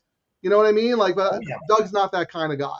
And then for all we know too, Frank, he might have already taken the mount before, the O'Neill horse got put into this race. We don't know some of that stuff. Like, they have, well, I'm already committed for that race. Sorry, dude. That's a great point, because if you look, the O'Neill horse just broke the maiden on January 25th. So we're only a couple of weeks later. So you're right. The mount may have already been secured before this horse even was eligible for the condition. So we don't know that. And we've seen over the last 2 weeks, him get some mounts from Phil, so it might have already been in the book. That's not a negative, that he's somewhere else. Excellent point. And look, I mean, you get DeMauro on that horse. He's been fantastic for several months now. Dan H., thank you for joining us. He is going to start his, 6-9-11 with 1-2. Again, everybody is so deep in the nightcap there. So deep in the nightcap. But this is excellent information, Jeff. I just want to give you an extra shout out, because as Ciaran and I were talking and he was looking at the win pools for the 2 and the 6, he said, oh, well, we're just at the cutoff. So for those who don't know, Santa Anita has implemented a 2 minute to post cutoff where the CAWs, the computers, are not allowed to flood the market. They have to play by the same rules as everybody else. So guess what the money did come in at the end, Frank? 53,000 on the 2, 40,000 on the 6. So the 2 got even more money. More money, and that is probably the computer money. But they also bet your 5 from 10-1 to 5-1. Anything else there in that financial marketplace there? No, we're essentially looking at 2 has the most win money, followed by the 6, followed by the 9, followed by the 5, then the 11, then the 1. So again, Ciaran, looking at the double probables, the 2 is still the favorite. The 2-1 is 14, the 2-2 is 15, the 6-1 is now 18, and the 6-2 is 21. Here's a horse we haven't talked much about who also took similar money to the 6, the 9. The 9-1 is 21, and the 9-2 is 28. That's your horse. That's my top choice in here, yeah. And then the 11, 34 and 39. So the 11 took some money going forward, but not in the win pool. Very funny. I don't know. All right, so who do we need? I need the 11 to stay alive in my all-turf, and that would be nice because that horse is a good price. In our late pick 3s, Ciaran. 6, 7. I got 5, 6, 3, 5, 6, 9. Jeez, let me pull it up. Ciaran needs a 3, 5, 6, 9 to get out. Frank needs basically everybody except the 3. And it is crazy that I put the 3 as my second choice in this race. I should fire away. Ciaran, that's the kind of horse that you have and nobody else does. Yeah. I have to do a $5 win bet, Frank. Yeah, you absolutely have, because we talked about that. You'd be ridiculous not to get money out of this race. You only have the best turf jockey. All right, we're going to go. I'm going to mute, put our screen up. Good luck, everybody. Let's hope we all get out of here alive.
Sorry, Frank.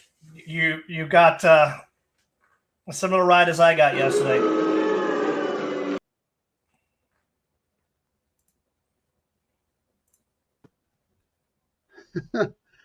Yeah, I mean, I knew that was a bit risky with that horse. That's kind of my own fault. I could have been a little more clever in the way that I bet that. I didn't want to spend a lot of extra money using a bunch of horses in the first leg of the all turf. So we're both out of the all turf, but we're looking good in the late pick 3 with a 5-1 shot.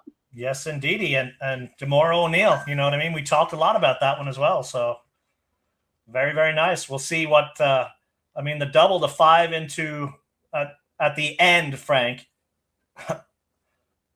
5 ended up being the second choice into the 1 in the next race. What's interesting though, Frank. Say that again. I'm looking at the numbers now. After the jump on the wheel pace, the 2 into the 1 was paying 19. The 2 into the 2 was 21. The 5 into the 1, 18. The 5 into the 2, 37. So, I mean, we'll see it when it's all official and whatnot. So how about this? DTL Crew shout out. Ciaran, shout out to you also, because while you were analyzing the markets, you mentioned we were at the 2-minute cutoff, right? Pay attention to that. And then look, Jeff comes in as an MVP. It's going to show right here. The 5 just dropped from 10-1 to 5-1. And we knew immediately that was smart money because we were right at the cutoff. So that was a really good. Ciaran, why do we do this show? Why don't we just put our picks in the morning and forget about it? Because that's easy. I mean, they probably don't even bet the picks they do that day. But when they hit a 3-legged 50-1 horse, oh yeah, look at this! I called 19 horses yesterday. One of them won. And then you're like picked we talk smack 8 horses, and it was the 8th one. Yeah, and we talk smack to each other as we do our bets, and we fire away. That's what it's all about. This is a great example of why you need to pay attention. If you just want to go to the racetrack and drink and gamble with your buddies and just have fun, whatever, that is fine. But if you want to get a little more serious and you want to make money, especially in a pool where you have an edge, right? You have a 15% low takeout, so your money's already in good, and you have a higher minimum, so your handicapping has to come into play, okay? Ciaran and I both like that horse on paper. Granted, I had the horse as a B, but I used that horse in my pick 3. Ciaran talked about that horse. He is alive. And then Jeff comes in with the mic drop. So if you weren't interested in that horse this morning and you heard this show and then saw what Jeff posted, how do you not use that horse? And then we also talked about how people might have downgraded that horse because the wind jockey went to another horse. And we talked through how not necessarily the thing because Hara's getting more business, So he's going to be – that's not a reason to not use right now. Yeah, and to your point, Ciaran, he may have already been committed to that horse because this horse just broke the maiden 3 weeks ago. And Doug had no idea that this horse was going to be in this race because the horse was still a maiden 3 weeks ago. And maybe Hara has been working because Drispley got hurt. He might have been working this horse to fill in the morning. So he's like, okay. Look, and 1 going a mile and now 1 down the hill. They got lots of options for this horse, Frank. This is going to be definitely a horse to keep an eye on going forward for sure. Yeah, I agree with you. This is a light bulb horse. Kind of reminds me a little bit of that other Princessa horse that Doug has, Mocha, the one who never gets bet and wins at 20-1. Yes. It was like a South American horse or something. But anyway, that is a very good way to start. Where did the 6 end up? Nowhere. I will say the 1 I thought was going to be the danger. So if there's 2 horses I would make a note on this race coming out, Frank. Obviously, we talked about the 5. The 1, not on the rail. If they do go down the hill again, could you imagine that 1 on the outside in this race, Frank? The race would race would have been over. So post position. Actually, down the hill, stretching it, whatever. You got to look at that horse next time because that horse ran a monster race. All right, you ready for the will pays, Frank? Because will pays are interesting. You did say Pilot Commander was going to get the Baffert money, but the will pays on the pick 3, the one's paying $91. The 2 is paying $138. Wow. So Mana Rose is the favorite. Okay. And on the $2 double, Frank, the 1 is paying $18.60. The 2 is paying $37.60. So across both pools, the 1 is that's who you like better. one. Yes, and that's the one I like better too. Yes. So I mean, the public money seems to agree with you and less with me. This might be considered one of those 8 to 5 shots who is great value. Yes. I might have to bet a lot of money. Oh no, but Pilot Commander opens up at 3 to 5. Wow. Now, I know it's really early and there's actually 37K already in the double pool, Frank. No, but Ciaran, look at the win pool. Look at the win 2. Pool has, yeah. The 2 is the favorite. Yeah. I think we'll see more money come in, but who knows? No, I agree with you. We will see more money, but when you see a Baffert open like that, that's strong. Considering Mana Rose took all the money in the multi-raise. Yeah. So. Into the next leg, Frank, it looks like they're making. It's way too early, though. I mean, there's 40,000 in the pool already. Like, it's a healthy jump off the bat. You know what I mean? You know why? Because it's the $5. Yes. People play it. That's a good point. 40,000 is a lot of money. Okay. So into the next race, the 1 to the 1, that horse coming off the March layoff is paying $48. The 2 to the 1 is $66. If we scroll down, the favorite using the 1 who we think might go favorite, it's 1 with 8 in the next leg. And the 8 in the next leg is who? Captain Chuchis, the Papa Drama horse, is the favorite with the 1. And I don't mean to interrupt you, but can I ask you about that horse? Because yes. You loved that horse last time, and I X'd the horse, and I'm Xing the horse again. Do you like that horse today? I mean, if you look at the way I ranked the horses in this race was 10, 1, 6, 7, 8. But I could not use the horse, but okay, no. It was my last choice in the race. You know what? That's actually very important information for me because last time you singled the horse. You absolutely love the horse. So the fact that you have that horse as your 5th choice tells me that horse is not going to win today. And the reason I did downgrade it is because, I don't know, I've not seen Edwin. Is he somewhere else? Did he go to ride anything in Saudi? I've not seen him around. Or is he raced today?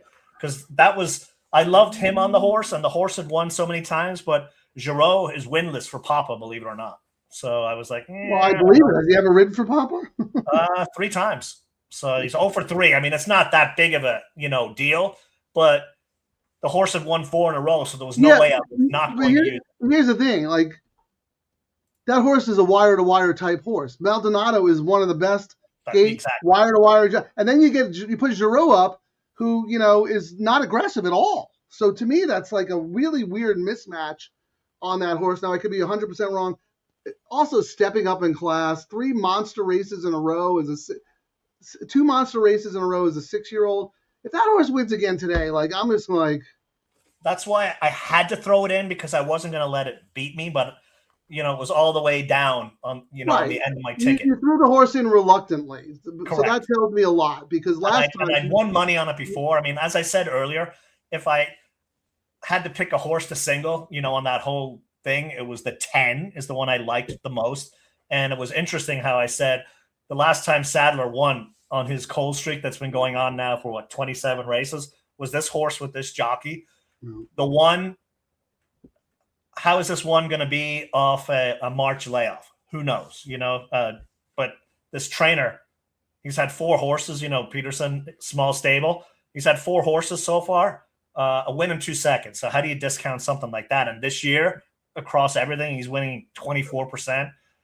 Then I had to throw in a Powell horse, so I went with Baldero with Diego on, and this is a horse that's always around the wire, occasionally wins kind of thing. So, I mean, as we said, tough race, but watch it chalk out. Well, we'll do some pool analysis, and we'll start working on our double in just a second. But we got a lot of comments, and I would like to go through and acknowledge them, only because I love seeing Brooklyn John in the chat. He used that 5 to start his pick 3. So that is great to know. Good for you. Good result here for Jay as well. He likes the 1 or the 8. Wow, so he's alive to the 1 or the 8 in the all-turf. Again, we'll come back on that. Barrios with an awful ride. Barrios was on your wise guy horse, wasn't he? The 3, I think. Let me look. Yeah. Yep. Katonia. I didn't notice. I'll have to go back and watch the replay. But I don't know if anyone was beating that horse today. And again, like Ciaran said, the horse to take out of that race is probably the 1, because the 1 is still learning and improving. How about this, Ciaran? Do you agree with this? Mirko de Moro, Turf Magician. Oh, absolutely. Absolutely. And we jumped on that early down at Del Mar. He went cold, but now, I mean, these guys go on hot streaks and cold streaks, and I see this dude starting to heat up again, for sure, on turf. Yeah, well, you were on his very first win on Ribbons when he won in wire-to-wire fashion. And then you were off him pretty quickly when he went ice cold. But as we saw, if you've been watching the show, Ciaran called we got off him early when he was ice cold, and then Ciaran hopped on him again when he started to heat up. And now he knows how to ride now here in Southern California. It was an adjustment period. So he's doing terrific. It looks like Twitter finally figured their thing, Frank. I went and looked at your X, and it's back to showing it again. So that's interesting. Well, I'm like reposting it, and so it's showing live, but now I can see you live on your thing. So all right, well, that's good to know. Well, I'll fix what they've been doing. How about this, Ciaran? Kudos to Jeff and for you about talking about the win pool and the 2-minute cutoff. The only reason he played that horse, the 5, was because that gentleman made me realize he went from 10 to 1 to 5 to 1. How about that? Am I chopped liver here? Am I chopped liver? What's going? No, I said you also. I'm being a smartass. But that horse wasn't your top pick. It was, we both had the horse. Yep. But I mean, it was the market analysis, which is what's. Well, there we go. I mean, he's on a heater right now. That's for sure. Here, I want to address this because we were talking about conditions. Love horses that just broke the maiden nicely, then try winners, trying and failing. I agree with you, but mostly on turf, though. I don't like it on dirt at all for whatever reason. I'm the same. But like Ciaran mentioned, like the light bulb went off on that horse, and don't let the jockey change mess you up because that horse just broke the maiden, and Harry may have been committed to Phil, whatever it was. And I wrote about this in the Matrix. Drink, take a shot. Turf horses who win, break their maiden, and come back and face winners, as long as their come-home time is strong, you can bet them back. It's not as bad as it is on the dirt. Wow, we got a lot of comments here. I mean, the thing, too, with the jockey changes, yes, you should pay attention to it, but in this instance with this jockey, he's starting to get more business. And that's you also got to keep that in mind. You also got to keep in mind, you kind of mentioned it, too, for all we knew, the O'Neill horse was a late entry, and he'd already committed somewhere else. And then the other thing I like to look at is if we had a jockey who's winning at 3%, and you get someone like DeMoro or Harrogate on, that's when I would really upgrade the horse. But then you also got to look at it if it's a small stable and they put an unknown jockey on. Sometimes they're trying to get the price because they're going to put their win money on it too. So there's a lot of stuff you got to kind of think about as well when it comes to jockeys. Yeah, and I think the moral of the story is if you like the horse, you like the horse. That's it. If you see some weird jockey movements and you like the horse, just keep the horse you like, but maybe upgrade the other horse, but never downgrade or X out a horse you like because you think there's some jockey stuff going on. So here's an answer to your question, Ciaran. Maldonado is at Sunland. Okay, that explains it. Okay, there we go. And he just won the Sunland Derby. Thank you, guys. We're all Santa Anita all the time, so we have tunnel vision here, but thank you. So, Frank, if knowing that with Maldonado, being gone, does that make you look at Captain Cucci's again? Or No, not really. I don't okay. like the horse stepping up in class. I don't think he's going to be able to wire this tougher group. And I don't think this jockey's riding style suits the horse. The win money stopped coming in on the 2 right now, Frank, and the 1's taking the lead. And Yeah. the Baffert showing the usual, I mean, not the usual, but the show jumping money in there, the non-believers, 20K to win, 8,200 to show. Yeah, I mean, that is so weird. Like, And in the double will pays, like you mentioned earlier, like it's not even close. The 1 is 18 I mean, and the 2 is double will pay, 37. the double will pay is paying double, and the pick 3 is paying 50% more, which is It's not even close. you usually do not see that with a Baffert horse, especially when there's when his other Baffert scratched, So Not even close, which really scares me because I expected this Baffert to be odds on, and I expected him to be favored in everything. That now, makes me question a little bit, but at the same time, he's good value. Yeah, I mean, I'm looking around at we're 78K in the double pool right now, and the 1 to the 8 still remains $44. The 2 to the 8 is $59. The 1 to the 1 is $49. The 2 to the 1 is $57. So the betting is saying it's between 1 and 8. My 10 is second choice. It looks like 1 into the 10 is $62. 2 into the 10 is $71.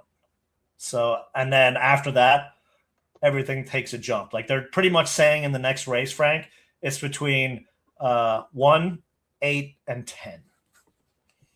1, 8, and 10. Let me look real quick here. 1 on the whim. 8. Wow, Chuchi's. Ugh. And Kokasan. Yeah, I have the 1 and the 10 on various tickets. I X Chuchi's again. Real quick, Ciaran. The all turf will pays for those who are alive. Oh, I forgot to look at that. Do you need them, or do you have? No, here's some of them. I think his name is Paul, if I'm remembering correctly. Mountain Nate Ice.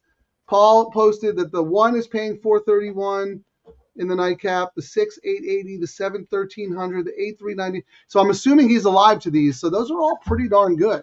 Yeah, I just went and looked. Yeah, so looks like the favorite on the all turf, Frank, is the 8 at $397. Then it goes to the 10 at $419. Wait, the 8, Captain Chuchi's? Captain Chuchi's. He's the favorite?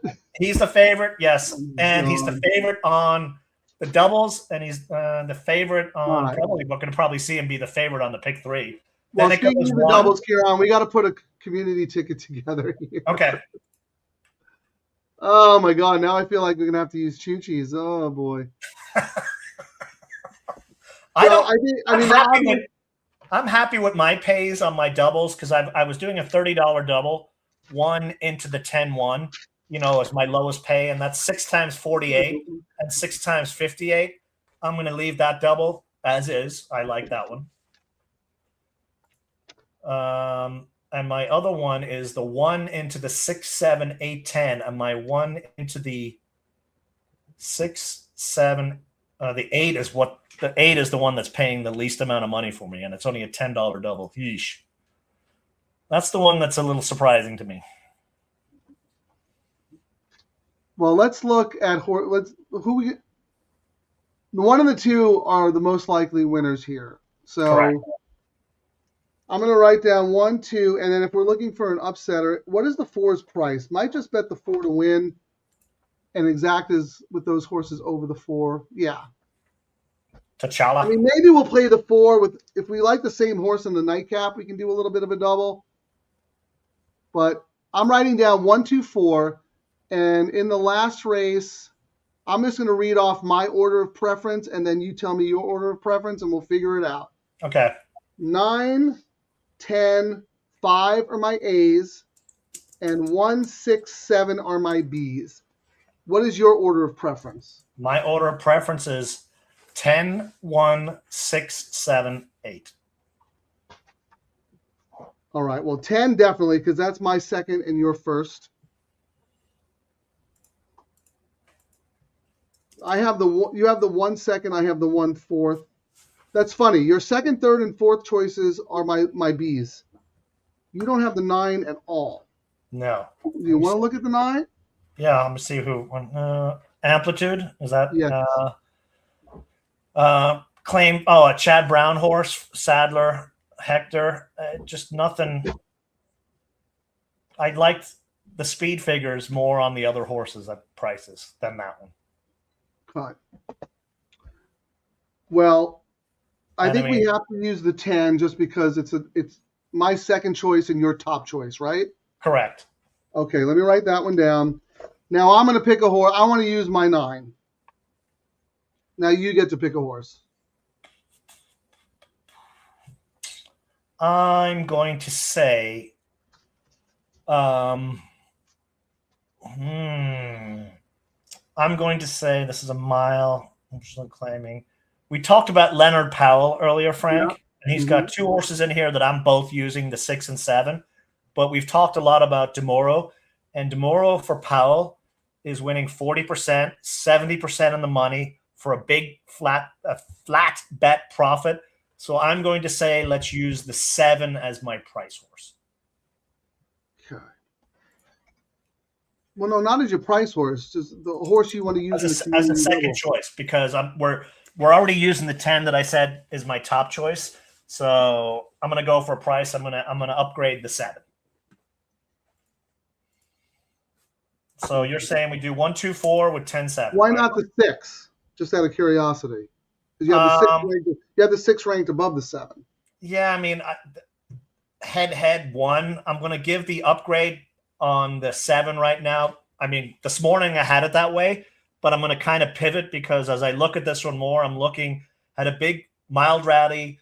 It was a Rispoli special where he kept coming too late on this horse, so maybe Mirko might be a difference maker here, and Powell gave the call to him. The other Powell, the higher price Powell. So that's why I'm going to do that. I'm going to pivot and say I actually like the 7 over the 6 right Okay, now. fair enough. I mean, that's why I asked you. I just want to make sure that we're not overlooking anything because what you like this morning isn't necessarily what you like this afternoon, and that's fine. So I'm going to look at the imputed odds real quick on optics. So the 1 is 4.31. Of the 3 Leonard Powell horses, I will tell you in order. The 6 Baldoro is 9-1 in the imputed double odds, and then the 5 and the 7 are basically the same price at 11. Captain Coochie's is the favorite in the imputed doubles, 3.89, and then the other horse who's taking the good money is our Kokasan at 5.38. So nothing overly shocking in here, except for me that Choo-Cheese is, going to go off favorite and probably win again. And how about this? Captain Choo-Cheese, sharp as jailhouse coffee. All right, let's look at some will pays probables then, Ciaran, if you don't mind. Can I call did look at the probables, and I already said I think we're going to do the 4, right? You wanted to use 1, 2, 4, so I'm going to say. Hold on. Slow down. Let's look at the combos here. 1 with 10. What's that? Say 1 again? with 10. 1 with 10 is $62. How much? 62. 62. 1-9. 120. And 1-7. 126. Okay, 2-10. 72. 2-9. 139. 2-7. 146. And then 4-10. 688. 4-9. 1312. And 4-7. 1119.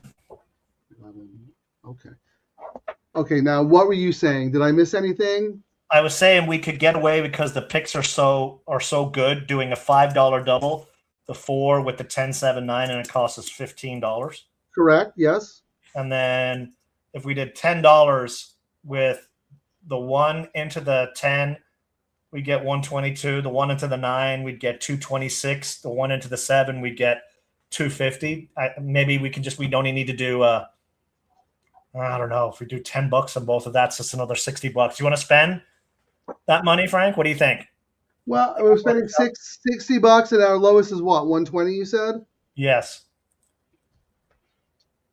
It's not horrible. I mean, you know what I mean? Like, Okay. it's well, what do you think? Sure, why not? So we'll be spending. It's going to be a $10 double, 1-2 with 7, 9, 10, and that's going to cost us $60. So we're spending $75, and we're hoping if our chalkity chalk hits, we've got some money in the kitty, and if our crazy one hits, drinks are on us. All right. So that's All right. 3 times 2 is. So we're going to spend a little more. We're going to spend because we're going to do the $5 double. 4 with 10, 9, 7, right? Yeah, $5 double, 4 with 7, 9, 10. That's $15. And the other one's 60. Double. Huh? The other one costs 60, right? Yeah, 60 plus 15 is $75, Frank. Yes. Okay. I just want to make sure I got the math right. So here, let's just double check this for me, Ciaran, if you don't mind. Oh, we got 0 minutes to post. I better fire this in before we get cut off. You got time though. They're still behind the gate. But yeah, that's the DTL community ticket. I have to think we're going to get out alive here, and then we'll regroup and see. I'm going to do a little win bet, and I'm going to split this with you just for fun, Ciaran. If I win, you win. I'm going to do a small little win bet on smooth cruising. Root for the Headleys. Actually, I mean, 12-1 morning line to 7-1, so it did. I know. It got That's money, dude. That is money. And it actually, I mean, it's gotten win money. $15K to win on that horse. 37-33. I mean, the one is 65K, 10K, 58. They're hedging the back. Like yes. All right, they're in the gate. Good luck, everybody.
What a horse, dude. Nice horse indeed. And you were absolutely right. Single. Nice. Wow. Horse. What a nice horse. And did it a different way.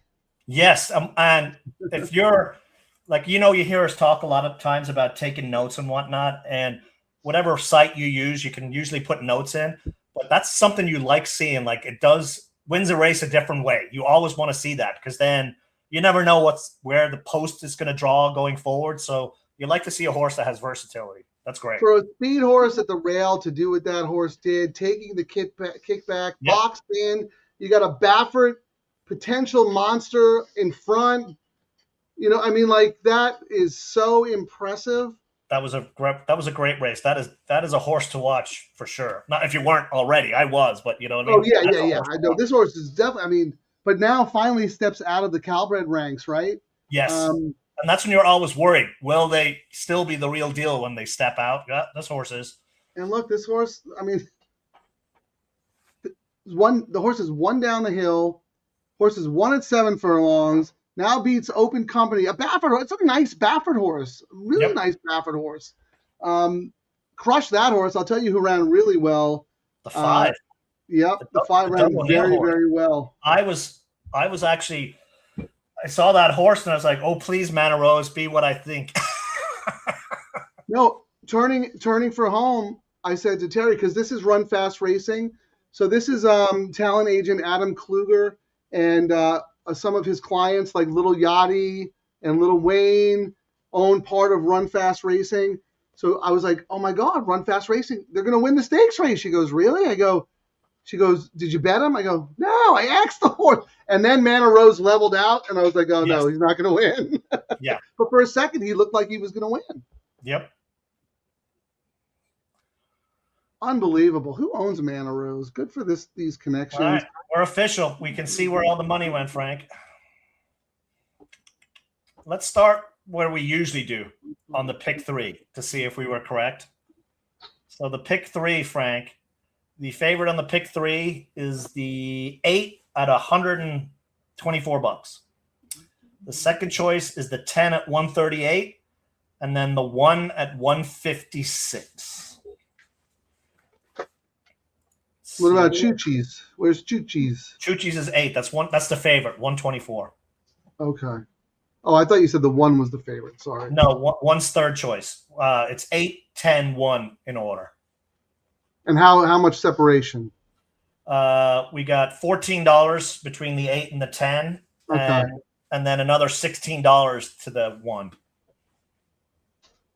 And let's look at the double. The double, Frank, the 8 is $32.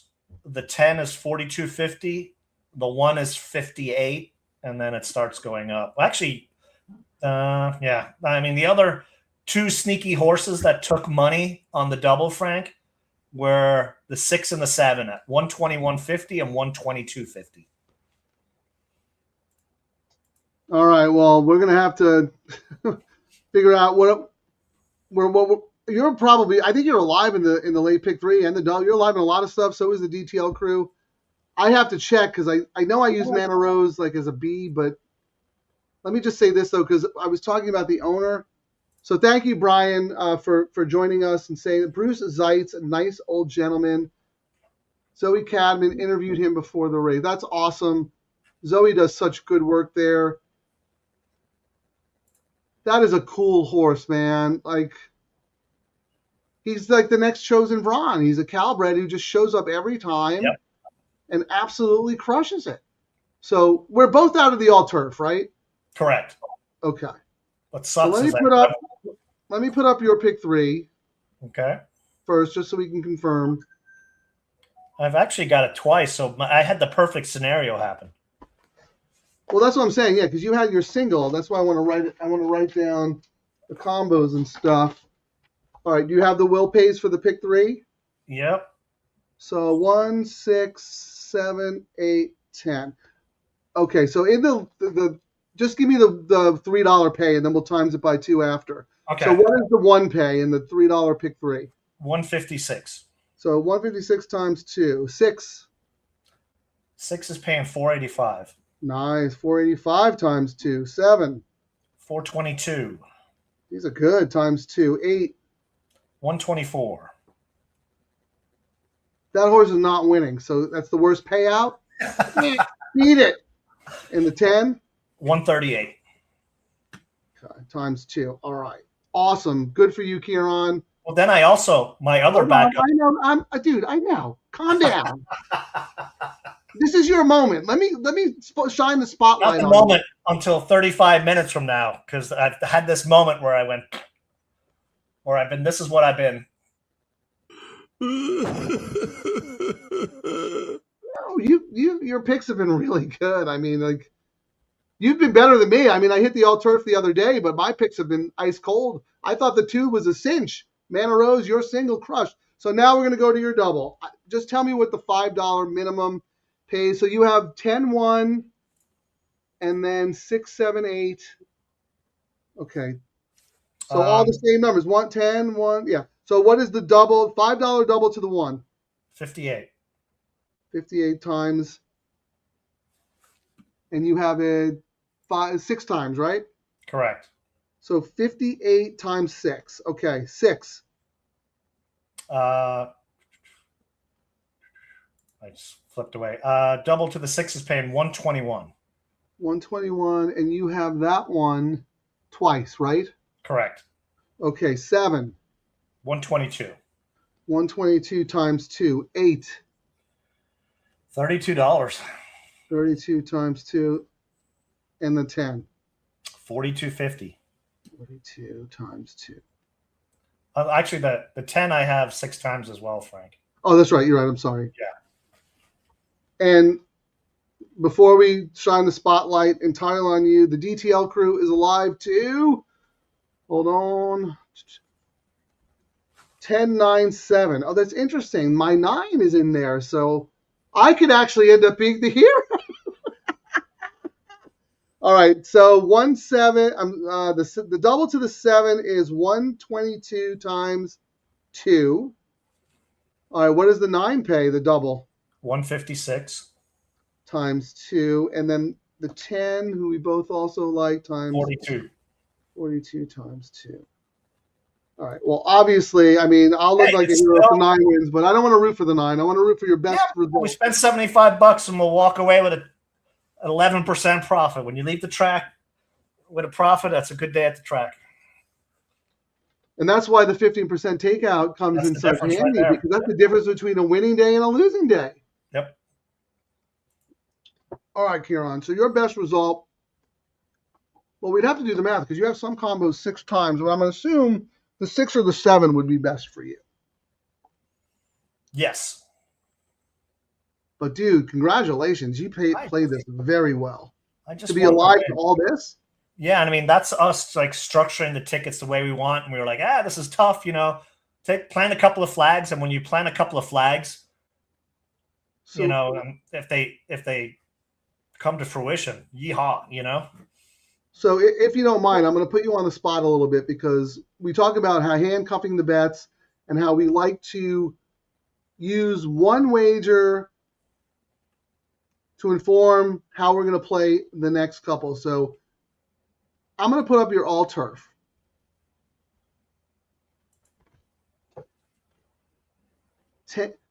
That's right. You had a strong opinion in the first leg of the all turf with the 10, and then you came back on your B ticket with the 8 and the 6. Didn't work out. Nope. But talk to me about the middle leg and the last leg, because it looks like on your A ticket, every horse that you use in the all turf, you are now alive to in your late pick 3 and your double as well. Correct. And then you also have your B ticket, which is alive to your top 2 choices in that combination. So what was your thought process going in, knowing the fact that we thought it was a tough sequence and that the last race was super competitive? I thought I was going to take a swing. I didn't like any other horses. Actually, the backup, I was originally just going to go with that first ticket, Frank, for $60. Mm-hmm. But then, you know, I was like, when I handicapped the card, I was still annoyed about yesterday. And I was like, am I going to let my annoyance for a jockey cost me, you know, an all turf? So I did that backup ticket with the B just because it was such a tough race. But I liked this. I thought I needed to get out of this first leg being kind of tight because I needed action in the other 2 legs. So I was okay with what happened. And then, like we said, I could come back with the pick 3 and do it and then see what the doubles were paying. And when we were doing the show, I was like, I actually like my pays in the doubles. I'm not adjusting anything. But it might have been a different case. I might have been going, whoa, I'm getting paid really, really crappy. I gotta hedge a little bit more. You know what? It's funny. We took opposite approaches. Obviously, yours worked out better because you wanted to spread in the second leg and third leg because you thought those races were very, very difficult, and you'd have options because of the late pick 3 and the late double. So you're like, you know what? I'm going to go a little tight here, and if I'm wrong, I'm out. Whatever. I can move forward. I was the opposite. I'm like, I want to get out of this leg, so then I have options in the other legs because I have the winner of the first leg, right? So that was it didn't work out for me because my let me show you here in the late pick 3, my opinion was all about the 2. So if the 2 had won, I'd be looking fantastic. right? And that's I mean on the pick threes, that's the beauty. If you can find one of those spots where you can take a swing and you're correct, that spread makes you look like a genius. I mean, you hit one the other day, the all turf, right? And it was a single, and and then your two price horses came in and paid pretty nice, what, 580 or so? Because my single one that allowed me to have that, I think it was like my fourth choice in the nightcap, who ended up winning. So I got a little lucky. I didn't love the horse, but the horse won based on ticket construction. So when we talk about handcuffing bets, this is a perfect example. You can play them many different ways. You can try to spread early, get out, and go tight in the all turf, and then pivot in your late pick three and double. Or you can go tight, and if you get kicked out, you get kicked out. So what? You still have three more options to come back and play. You're doing the work for the late pick three and the late double. You got one more race, and I'm telling you, I mean, yesterday paid big. We are going to see gigantic pays in this all turf. It's just a matter of when, is my opinion. I mean, we haven't seen these crazy races yet. I'm just going to tweet out my man at California, pick 4, alive in both the $3, because people need to know, man. They're not watching the show and playing these bets. They're at a disadvantage. On both the $3 pick 3 and $5 double, multiple times to multiple horse, multiple times to multiple. What? The interesting thing, I went to San Anita's X page, and it doesn't show it like it does on your X page. I know. That's the new thing that you said the Twitter thing's all messed up. So, I mean, yours showed up a little bit later, but that doesn't show up on San Anita's, which is bizarre. I think it's because I reposted it. I did some repost where I shared the direct link, and then I did the same thing for Santa Anita, and it's still, I don't know, man. All I know is that Chappie had the same problem when he did it. We're going to have to find out during the dark days here. 11 minutes to post. Tell us your opinions. Anyone alive to anyone? Who else should we be rooting for? Ciaran's got amazing coverage. DTL Crew is alive to the 7, 9, 10. Do we need to hedge? Do we need to look at win bets, trifectas? Let's look at the tote. Is that Chuchi's taking a lot of money? 5-2. Yeah, I mean, 15K, but it was a lot of the early money. The 10 is slowly creeping up, and the 10 is more stacked for the win money, Frank. There's a lot of hedging on the 8, for place. And the money coming in the 10 is like, we're winning. I wish the 10 had a better post. That's my only concern.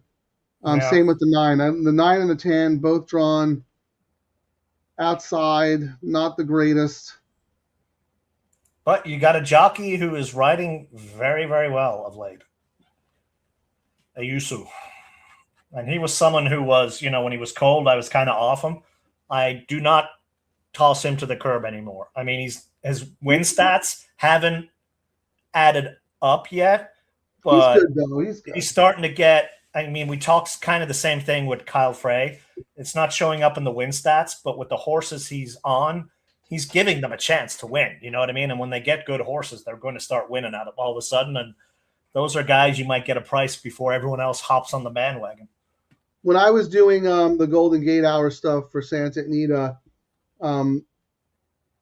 he was up there, and he was under the radar up there and was very, very good. Came down here, took him a little bit of a while to adjust, but he's good, and he's young, and he's still learning.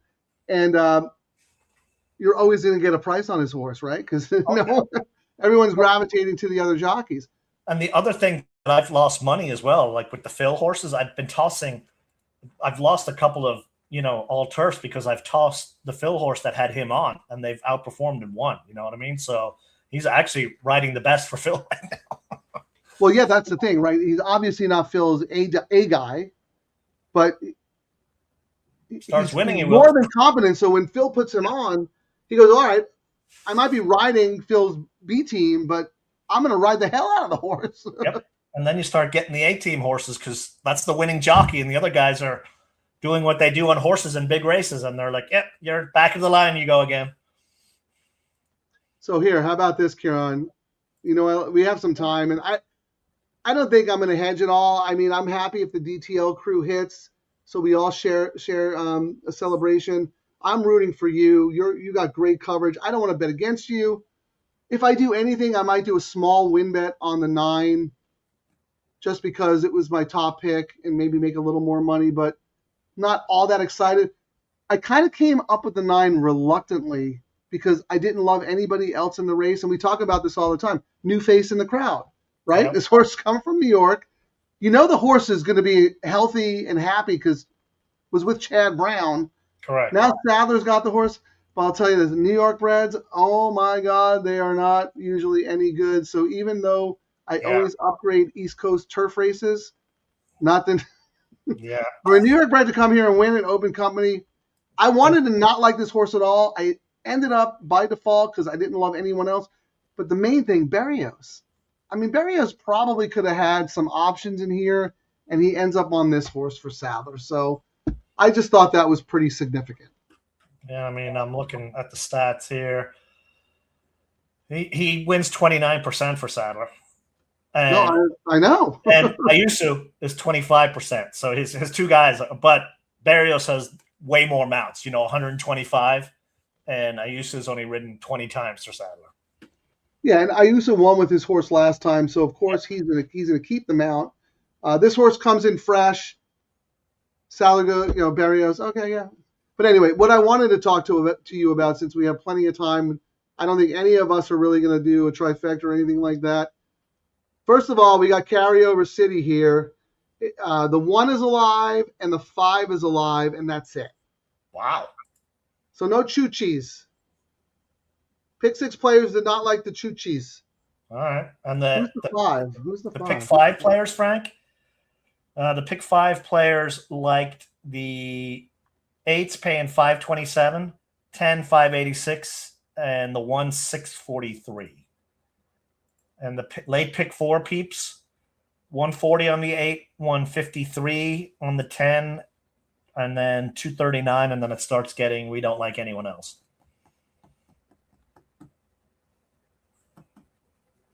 What I really wanted to talk to you about, Ciaran, Okay. pool sizes. Oh, okay. I don't even want to play a guessing game. I'm just going to come out and tell you. All right. Today's late pick 3 pool, $356,000. Wow. 350. Let me say that again. 356,000. If you don't know if that's good or bad, I'm telling you now. That's pick That is 4 off type of the money. game.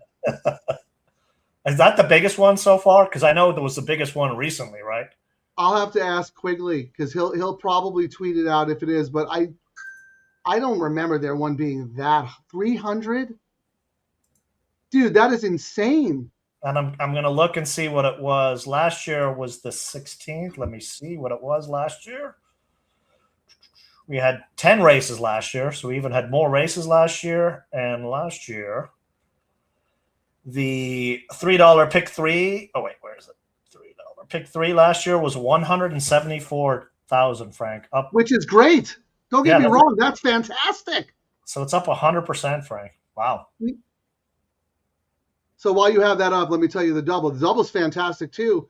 But when I look at it compared to the pick 3, I'm like, oh, tiddlywinks. 237,000. 190 last year. Which also is fantastic. That's fantastic. Yep. DTL Crew, thank you so much. Our Yep. voices are being heard. And let me tell you right now, the bigger these pools grow, the more high minimum, low takeout wagers for retail players like us the tracks will implement. You have to take a step back before you take 2 steps forward. And we're taking. A lot of tracks start to copycat, I mean, I'd keep it. They still kind of do it reluctantly, but when they start seeing, when you're growing player-friendly pools, no one's got a reason to talk smack anymore. Well, here's the thing. If you're growing player-friendly pools, if you have a show that is a live wagering gambling show that creates handles supporting it, and you actually market and advertise, Santa Anita's taking out ads in the racing form. They're actually promoting these bets Oh, because yeah. they want them to succeed, as opposed to someone else who just introduced these wagers. We helped them out, and then they forgot about everything. Let's talk about another track who also has a $5 late double. Oh, you want to know what their handle was today, Frank? I just pulled it up. I did too. 61, right? 61,000, and the pick 3 was 56. And when we were doing the show, it was 95 was the lowest. No, it was over 100. Every show we did except one. It's 95. And then last year, We love you, Santa Anita. You guys are amazing. You guys are the best. We love the DTL crew. Fantastic. I'm actually looking. Plus, you get Ciaran to give out. Anyone who's watching should be alive in the double and the three late pick 3, 1, 6, 7, 8, 10, and also the 9 on the DTL ticket. Yeah, they had no growth in their doubles and pick 3s over last year, Frank.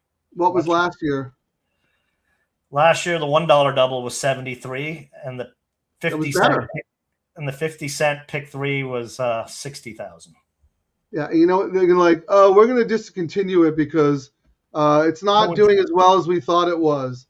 Mm-hmm. Well, maybe if you marketed it, maybe if you built a show around it, maybe if you encouraged people to gamble and taught them and educated them that this is great value, and posted every day on your X feed that it paid 100% more than the parlay, maybe people will show up and play. It's like they say, if you build it, they will come. They will come. Well, you have to tell them about it, right? Like I said, Santa Anita implemented it. Delmar picked it up. And since we started doing the show for Delmar and then kept it going, Santa Anita stepped up and they marketed it. We're on their channel because they know that this is important information for players. If we want to grow these pools, you can't just introduce a bet and forget about it. I mean, it's insane. And then Quigley yesterday, a big shout out on his live stream. So we probably got some people looking at it more. The more you talk about it, more people look at it. And they still, when we first started doing it, was a double. And we said, you got to do the pick 3 too. And then the pick 3 is outgrown the double now because it makes sense to play them both. And next will be the all turf. We'll start seeing that one going too. And we have some ideas on how to absolutely grow that. Let me roll through the comments real quick here. So Turf Pick 3, thank you for joining us, had 327K on opening day. So today was better. Ciaran, a nondescript Sunday. What was the pool for the all turf? No, not all turf. Oh. The pick 3 on opening day was 327. So we beat opening day today. And I think that's the one where Tom was like, the best one ever. Yes. So we beat opening day on February, day after Valentine's Day, February 15th, nondescript Sunday. DTL Crew, you guys are the absolute best. Here, Scurvy Tooth, we always say this, support the tracks that support you. That is your tagline that we stole and adopted. So thank you much. Here's some info, Ciaran. Charlie must have been listening to either the Simul feed or FanDuel and said that the one might need one. Anyway, they're loading. We're at 499, Frank. We need one more subscriber to get to 500. One more, like and subscribe. Eduardo Rondon, I'm telling you right now, you better like and subscribe, and I'll tell you who won this race. All right, good luck, everybody. Good luck, Ciaran, man. Let's crush it. All right.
Yeah, but we were live for some I know. stacks.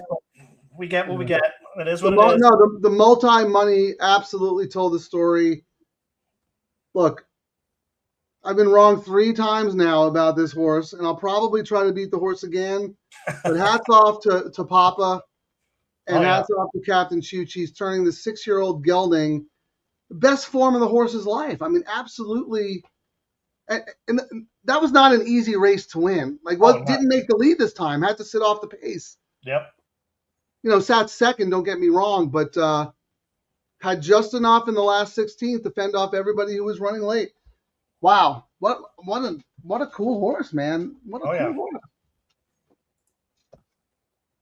So Ciaran, that was the 8, right? So twice in the pick 3, and only twice. Yeah, well, that's twice in the double. I lost money essentially by having the winner. Oh, well. yeah. I don't know. But you know what? At least the pick 3 paid $250, and then I add another $60. I get to fight another day. Ammo for Friday. It is not your fault that all the smart money was on Chuchi. I mean, actually, that was a tough race. The morning line was like 4-1, then like 5-1, 5-1, 6-1. The money had that horse. The multis had that horse at like 7-5. Tiago did the 1 no favors being so far back. I thought Diego on the 6 was gonna swoop. It was just too late again on that one as well. Yeah, I mean, we know that when the rails are out, it's very tough to make up a lot of ground in the lane, and speed horses hold on a little bit more. But I don't know. I don't think it really mattered. Chuchi's is just in an unbelievable form right now. And then the 10 ended up going favored, Frank, with all the late money that came in. Yeah, the 10 should have been favored. And it really had no excuses. It just didn't fire today. The 1, the 10, those horses should have been shorter than Chuchi's, moving up in class like that. The multis told the story. They bet that horse like the horse should have been 8-5, and the horse won like 8-5. I mean, really, really nice performance. I mean, they haven't shown the race replay yet because they're still waiting for the 9 to finish the race, Frank. Well, him and Gold Fetus they're going to catch the same Uber. Yeah, I want Frey back on Gold, or even Ayusa. Someone else. But the one, from what I was hearing yesterday, Tom was telling me they've not had a lot of updates, but a long road to recovery is what the word is, unfortunately. Yeah, that is very well. You know what? You might get Giroux. How about that? He's riding well out here. He's hungry. I like it. Maybe, yeah. Ciaran and I always talk about how we always root. We like to root for trainers and jockeys who come out to the West Coast for whatever reason. If they're trying to restart their career, or if they're young and trying to make their name for themselves, coming out to the best circuit in America. Yep. To try and compete at the highest level. Kudos for them when they do it, Yeah. This is a tough jockey colony now. I mean, I know Rispoli's out with an injury, but really, really, how about this, Cal? I'll let you answer this question. You read that? Read that out loud. 861310. Can you read that? I'll read it. Does someone do a show like you guys for Oaklawn? We did. They gave yes, us. We were in constant contact with them, and then crickets, because they were doing it themselves. So we're like, all right, fine. Adios. California money back to California. And if you look at the numbers that we helped them put up from the handle perspective compared to what they're doing now, it's amazing that no one else besides Santa Anita, who's supporting the show, and Del Mar treat horse racing like a gambling game. Yeah. First and foremost, this is a gambling game. Anyway. Nope. I was trying to look for it. So when we did that other track in Kentucky as well, that first Friday when we did it, and then everyone tweeting on the East Coast on Twitter going, what's with these numbers? Where did this money come from? We're like, it's the California money, guys, at DTL Crew. Yeah, and then Churchill. And I'm gonna say the name of the track because I really don't care. Churchill was like, "Oh man, this bet's successful, and it's only 15% takeout. Cancel. We're not gonna without even saying it anymore." I had to jump in and see that they actually did cancel it, which was pretty sad. But don't worry, they've got contests for you with 12 people. Contests that don't make the minimum and have entry fees, and if you want to win the contest, you have to accept the fact that you're going to be at zero. You're either going to win or be at zero. And don't get me wrong, that's fine. If you're playing for $80,000, that's great. Yesterday they had the Express Bet, the Santa Anita contest, $500, 138. I know. 138. What was that other one? Let me see. They're the market leaders. They're the market leaders. But how about this, Ciaran? I'm going to give you some credit. I know it didn't work out financially the way you were expecting it to, but I'm telling you right now, I don't think anyone would have expected Choo-Cheese to be such an underlay. The horse was an underlay, and that's not your fault. No, I thought it was going to be a sneaky price. You know what I mean? It was kind of hit, 5-1 in the morning line, new jockey. Yeah, someone got the word on that, and they hammered it across all the bets. Yeah, big full field, up in class.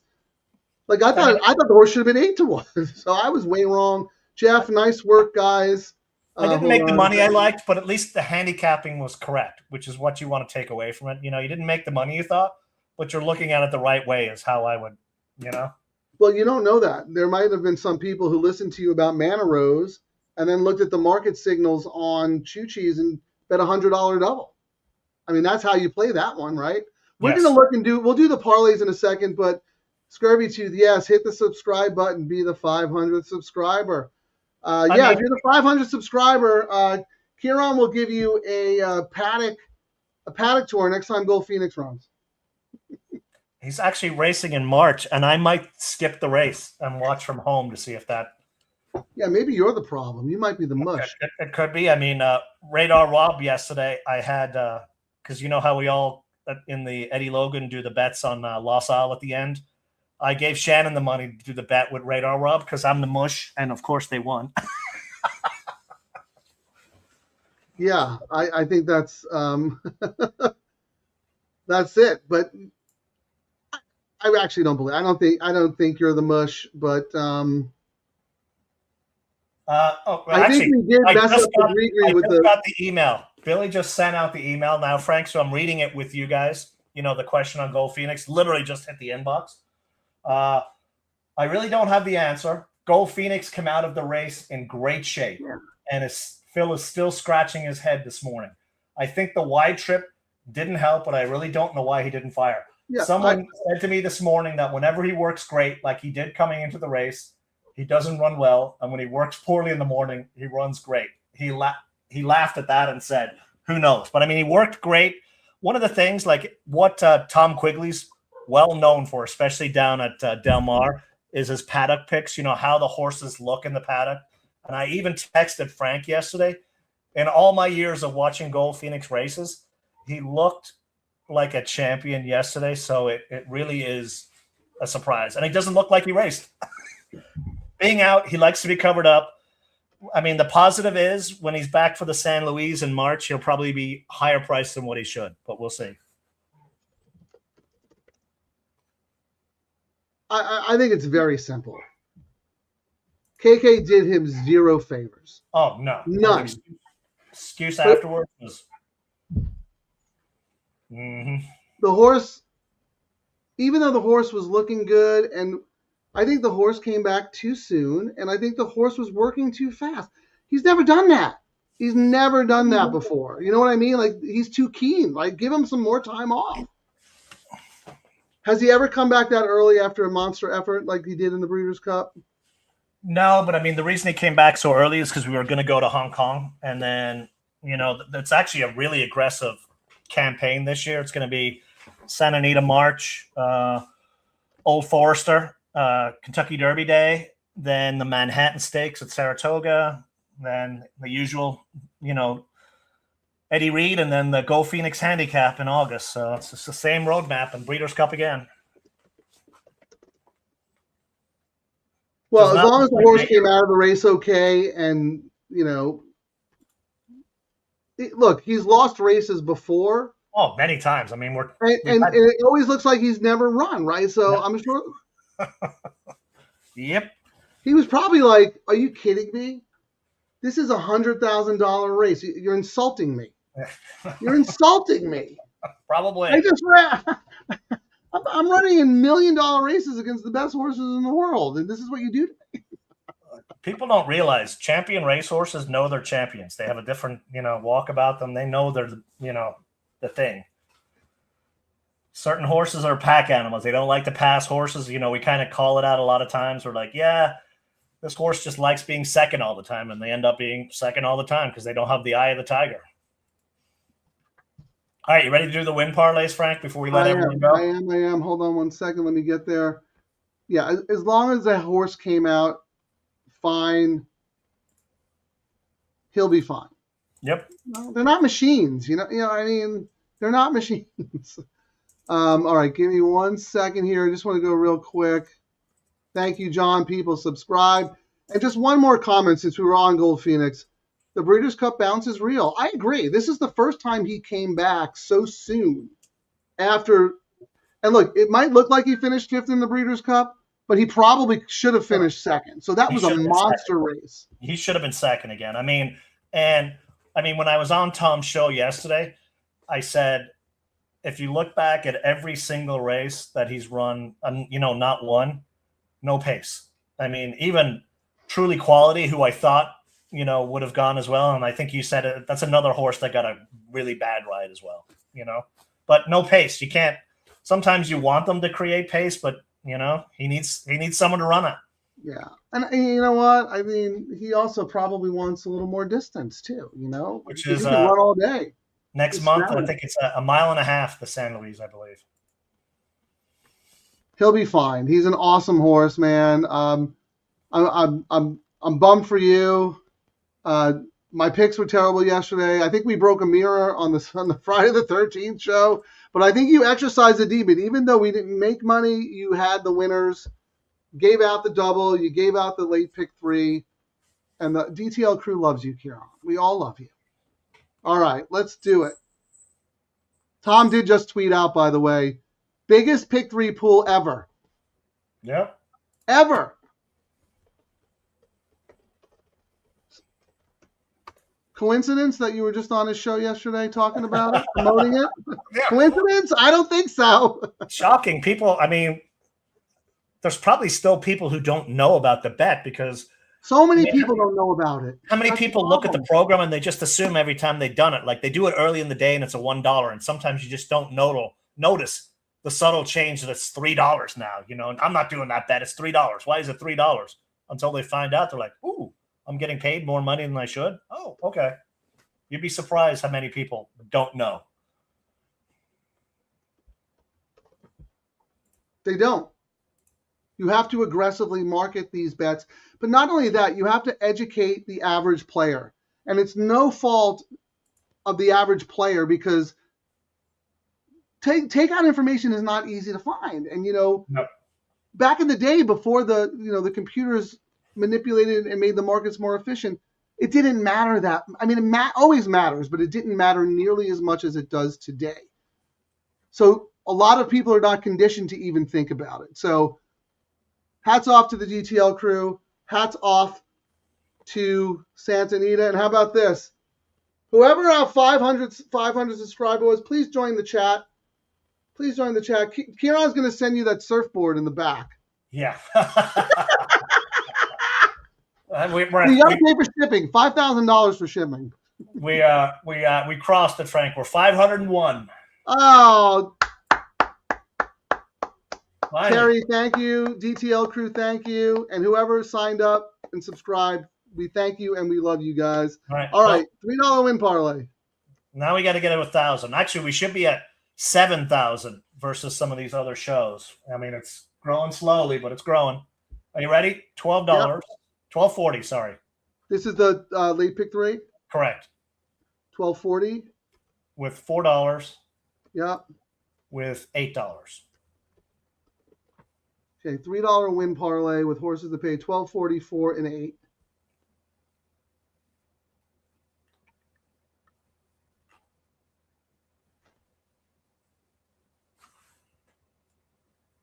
$148.80.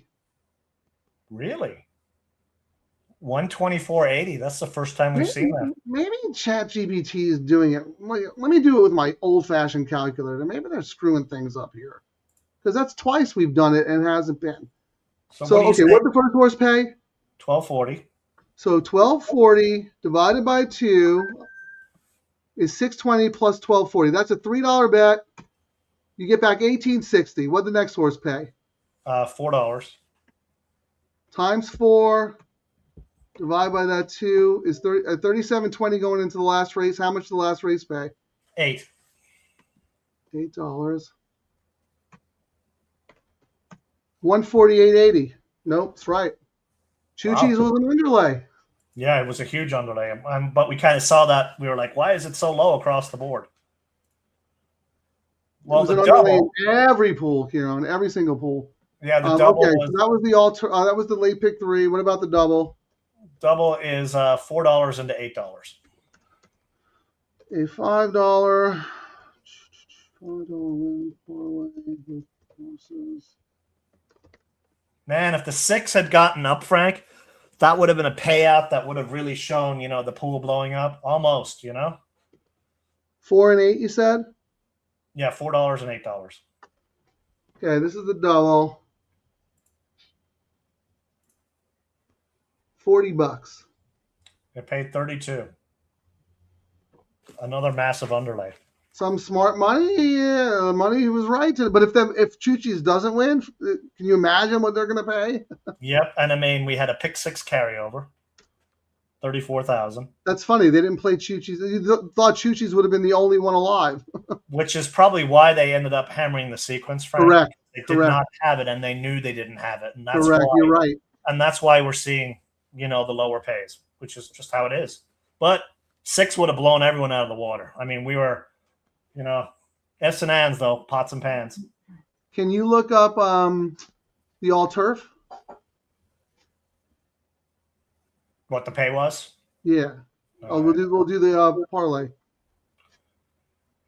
You can do the parlay. The parlay is 820. At the same time. All right, hold on here. Hold on. Leg 1 was 820. Yep. 820, comma. Okay, what else? 1240. 1240 and last race 8. Yep. Remember, this was 1240 and 8. Yep. This is the all turf, right? Correct. 305. How much? 305. It paid 397. There you go. All turf. And that's so that's You're right. Early in the day, they didn't have Choo-Chee's. They didn't have them in the pick 6 or the all turf. And that's when they pivoted. And we got to see the pivot. So that was their pivot, and the pivot paid. But they could have also gone down in flames as well. Correct. If they were not right about Choo-Chee's late in the day, Yes. we would have seen such inflated payoffs, right? Here we go. Clarence, thank you so much. Dapitan Star in the house. Stables, Clarence. Horse owner has horses with Jeff Bondi. Always root for you. Thank you for joining us, man. We really appreciate that. Enjoy it. Can enjoy it with 5. And if Joy, you're out there, I think you're 501. So thank you so much. We really appreciate the support. Ciaran, any final thoughts? Anyone else have final thoughts? All I can say is that the pools are crushing it. The money is showing up. If it's right, it's okay. We follow it.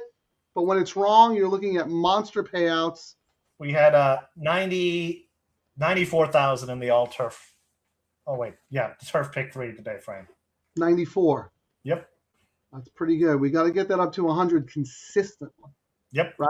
It's what we coming. want. It's coming. We just need a few more big pays, and that's what lit up the pick 3. You know what I mean? People and then people were like, "Well, then I can come back and fix my errors in the double." They're going to figure out as well they're going to be able to fix their errors in the all turf and do the same with the other two bets. That is a big part of it. The other part is you have to link the sequences together, right? Yes. Your idea of putting a $5 double as part of the bridge between the all turf and the late pick 3 will get people to play those bets the same way they play the last 3 races, right? Surf and dirt. Surf and dirt dirt. special. All right, I'm going to leave with that. Any final comments, Ciaran, before we close out here? Good job today, man. Yeah, we didn't get paid what we should have got paid, but it was just a little bit more luck. But the handicapping's there. You can't argue when you're correct and you get the winners. You know, if it doesn't pay as much, you left the track with money, and that's all that matters. Yeah, I mean, you can't control, late money coming in on a horse who ends up being an underlay. Wasn't the same price in the all turf. That's where the value was today. Or in the pick 6. They didn't have the horse in the pick 6. So I mean, they did what we say we do with our bets. They hedged and leveraged accordingly because they were down in their pick 6. So that's what we talk about doing. You know, when we do these sequences, we look at what our potential pays are and we adjust. We're just doing the same thing they do. So everyone can do it. Love it. Great info. Thank you, DTL Crew. Ciaran, way to get us back on the beam. Follow our Twitter X accounts for more information on when we're coming up next. And if you subscribe and hit your notifications, you will never miss a show or an opportunity to make money. DTL Crew, get out, get up, get paid. Thanks for watching, everyone. Remember to like and subscribe to Double Trouble Live on YouTube. Get out, get up, get paid.